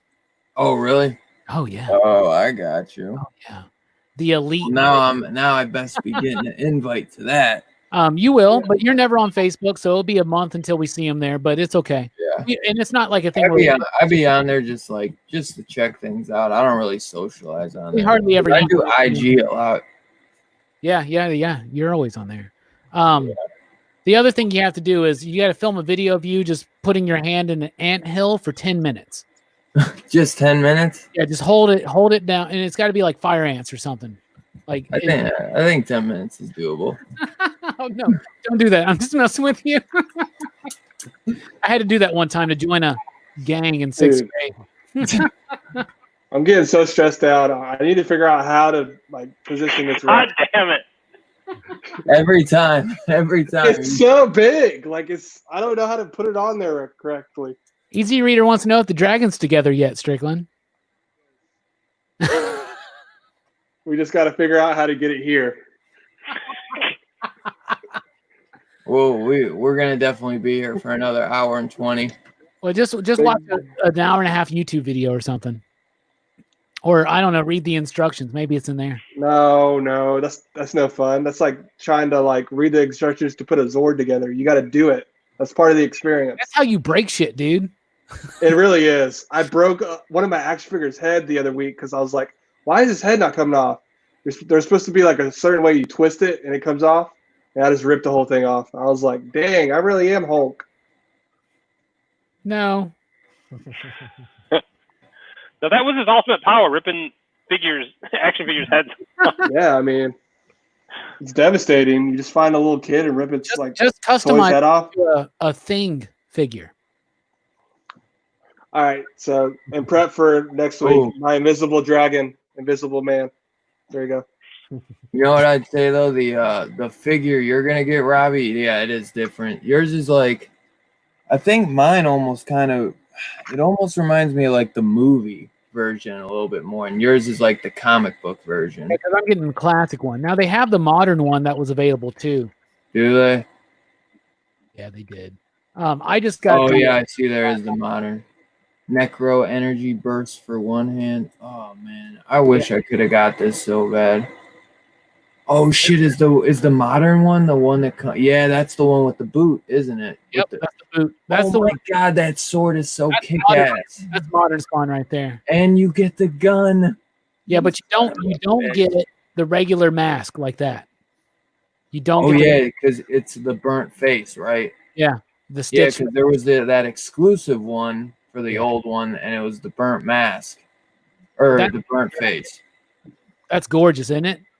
Dude, that's the one I like the best, honestly. So those were the 5 heads right there. And then like I'm getting this one too, I think. So I get this one, and this is going to be painted. Oh, that one's bad. That is, yeah, I like that better than the stitched up head. I don't like that really. I like that classic look. That cape's dope too, man. Yeah. I'm really excited. The weird thing is it almost looks like it's paper though, but I know it's not going to be like that. Yeah. I heard it was bubble gum. You can eat it. That's what I heard. Did you read that on an article on Amazon? Yeah, the same people that talked about John Carpenter that had that. Yeah, man, they're doing a Goonies too, man. Yeah, I just read it. Man, I really want that gun though, bro, and that sword. That sword puts mine to shame. If we really want to take off PCP's website, all we need to do is have John write the articles. It'd be like we got this covered.com, just make shit up, be like Ben Affleck's back as Batman. Dude, he might be. If this Snyder guy does well. No, I think he still has to come back and do reshoots. I guess the principal cast is contractually obligated to do some reshoots. They want to. Also. They really at least I know Henry and Jason and Ben. And who's the guy that played Victor? Dang, I know his name. They are 100% down for this. I think they feel like they got robbed. Yeah, exactly. In fact, the dude that played Victor, God damn it, who is it? Who played Victor Stone? I heard Gal was not available, so Brooks was going to fill in for her for the reshoots. Makes sense. Ray Fisher. That's what it was. His reaction, there was a video of it. He was about to cry. Shit, I did it. Because he got cut out of the movie the most, probably. Yeah, he got shafted. So I'm excited. I'm really excited about this. I wasn't part of you guys talking about it, or when you talked about it, Robbie, on your video, your solo video. But I'm super pumped, man. I'm super pumped. Is that it? That's it. Man, you had that way wrong at first. I really did. I really, really did. Did you look at the instructions? No, I just looked at the cover on the box. That's all it took. Right? All right. That's badass, man. We're wrapping up. I appreciate y'all being here. I appreciate you out there in the chat watching us. We love The Thing. Obviously, that was 3 hours ago when we were talking about that. Don't worry. Jelani's status in the Excitable PCP crew is being re-examined, and we have just recently, tonight, finally christened Dylan because he opened up an action figure on the stream. Hey, yours comes with a stand though too, I see. Wait, what did you open? I totally missed that. Oh my god. Nice. Dude, no, I've been preoccupied with this dragon. Oh, that's awesome. It's a spawn from the Mortal Kombat line. It's pretty badass. Wow, I totally missed that. Yeah, I like it. I'm actually glad I unboxed it because it looks really cool posed on the stand. It just looks so cool. Two Gun says really glad. finally Strickland figured out his trousers stink. It makes me feel a little bit better that I missed the Kickstarter. So next week we're going to are they going to release that Kickstarter outside of Kickstarter at some point in time? That's what I thought. They're not. I don't think they are. Hammertime's feeling how I felt. That's why you got to back the Kickstarter, man. I wanted to, and I missed the window, man. It wasn't my fault. It was a quick window. Yeah, it was like 4 hours. It's a month. They're all for a month, y'all. Hey, I don't know anything about anything. Okay. I've never done a Kickstarter. Dylan, I just recently did one for an indie comic book, actually. Well, before you get all regretful a couple months from now, Matt Kent and Jeff Lemire are doing one right now for Cosmic Detective, and it's about to wrap up. So you better jump on that. That one's going to be really good. Jump on it. I got to send you a link. You just can't go to Kickstarter and type in Cosmic Detective. I got to send you I got to do that. Hey, yeah, man. Hey, send me that article to the, Yeah, the Holshoe, send us some articles. Anyway, we really do appreciate y'all checking out the video, watching the live streams, and I appreciate you guys being here. I love hanging out with you guys. Brooks, final thoughts. Let's wrap this up. I got nothing. Yeah. Yep. As usual. What about you, Jay Strick? I think it was somewhere in the Breakfast Club. He said, grab your Gambit toy and kick ass. Okay, what about you, Hammertime?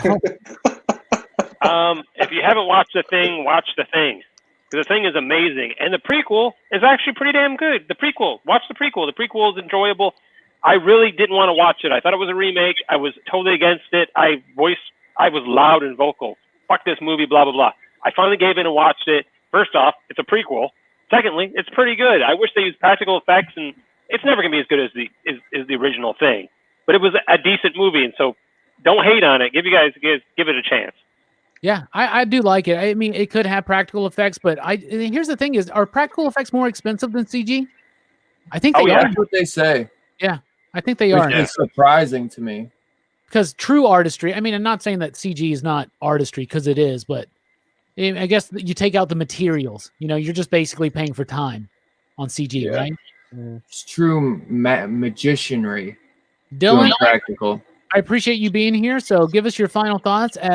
Your first final thoughts officially as a member of the Excitable PCP. Yeah, well, representing PCP, you know what I'm saying? I'm just glad to be here as always, man. I always love doing these and getting on and talking movies with you guys. It's always fun. So, man, I can't wait for the next one. You said The Invisible Man, so...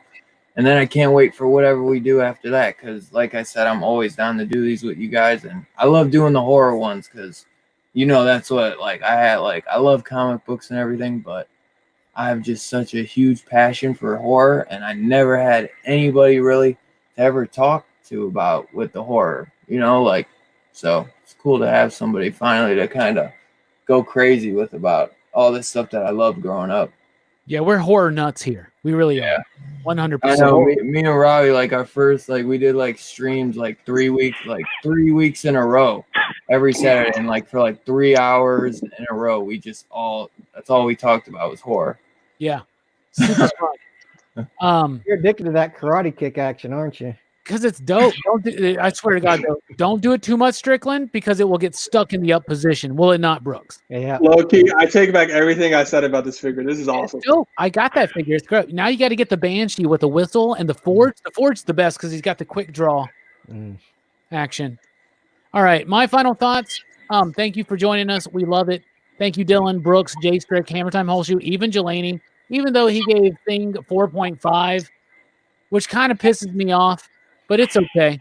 But remember, I rate Jelani a 3.2. Yeah, right. That's really gracious of you, actually. Out of 10. That's a fair enough. We're Fair living in enough. trying times where nobody wants to trust each other, and that's the lesson to learn from The Thing. And you do have to look out for yourself sometimes, but you also got to look out for each other. And all I got to say is I want to wrap up with this. First of all, Robbie Bateman, my man, us Robbie's got to stick together. Robbie says his final thought is we need more Holshoe, and Thank you. I appreciate that. I agree. That's how I feel about my life. Like I need more Hammer Time Holshoe. Me too. You know? Me too. Dude, yesterday when you called the shop Hammer Time and you were talking to Strickland and I found out it was you and I took the phone from him, you should have seen the look of disappointment on his face. It was because we were having like a full blown conversation. And I just snatched the phone. I was like, is that Holshoe? Give it here. Hey, dipshit. We were planning your surprise birthday party for next year and you ruined it.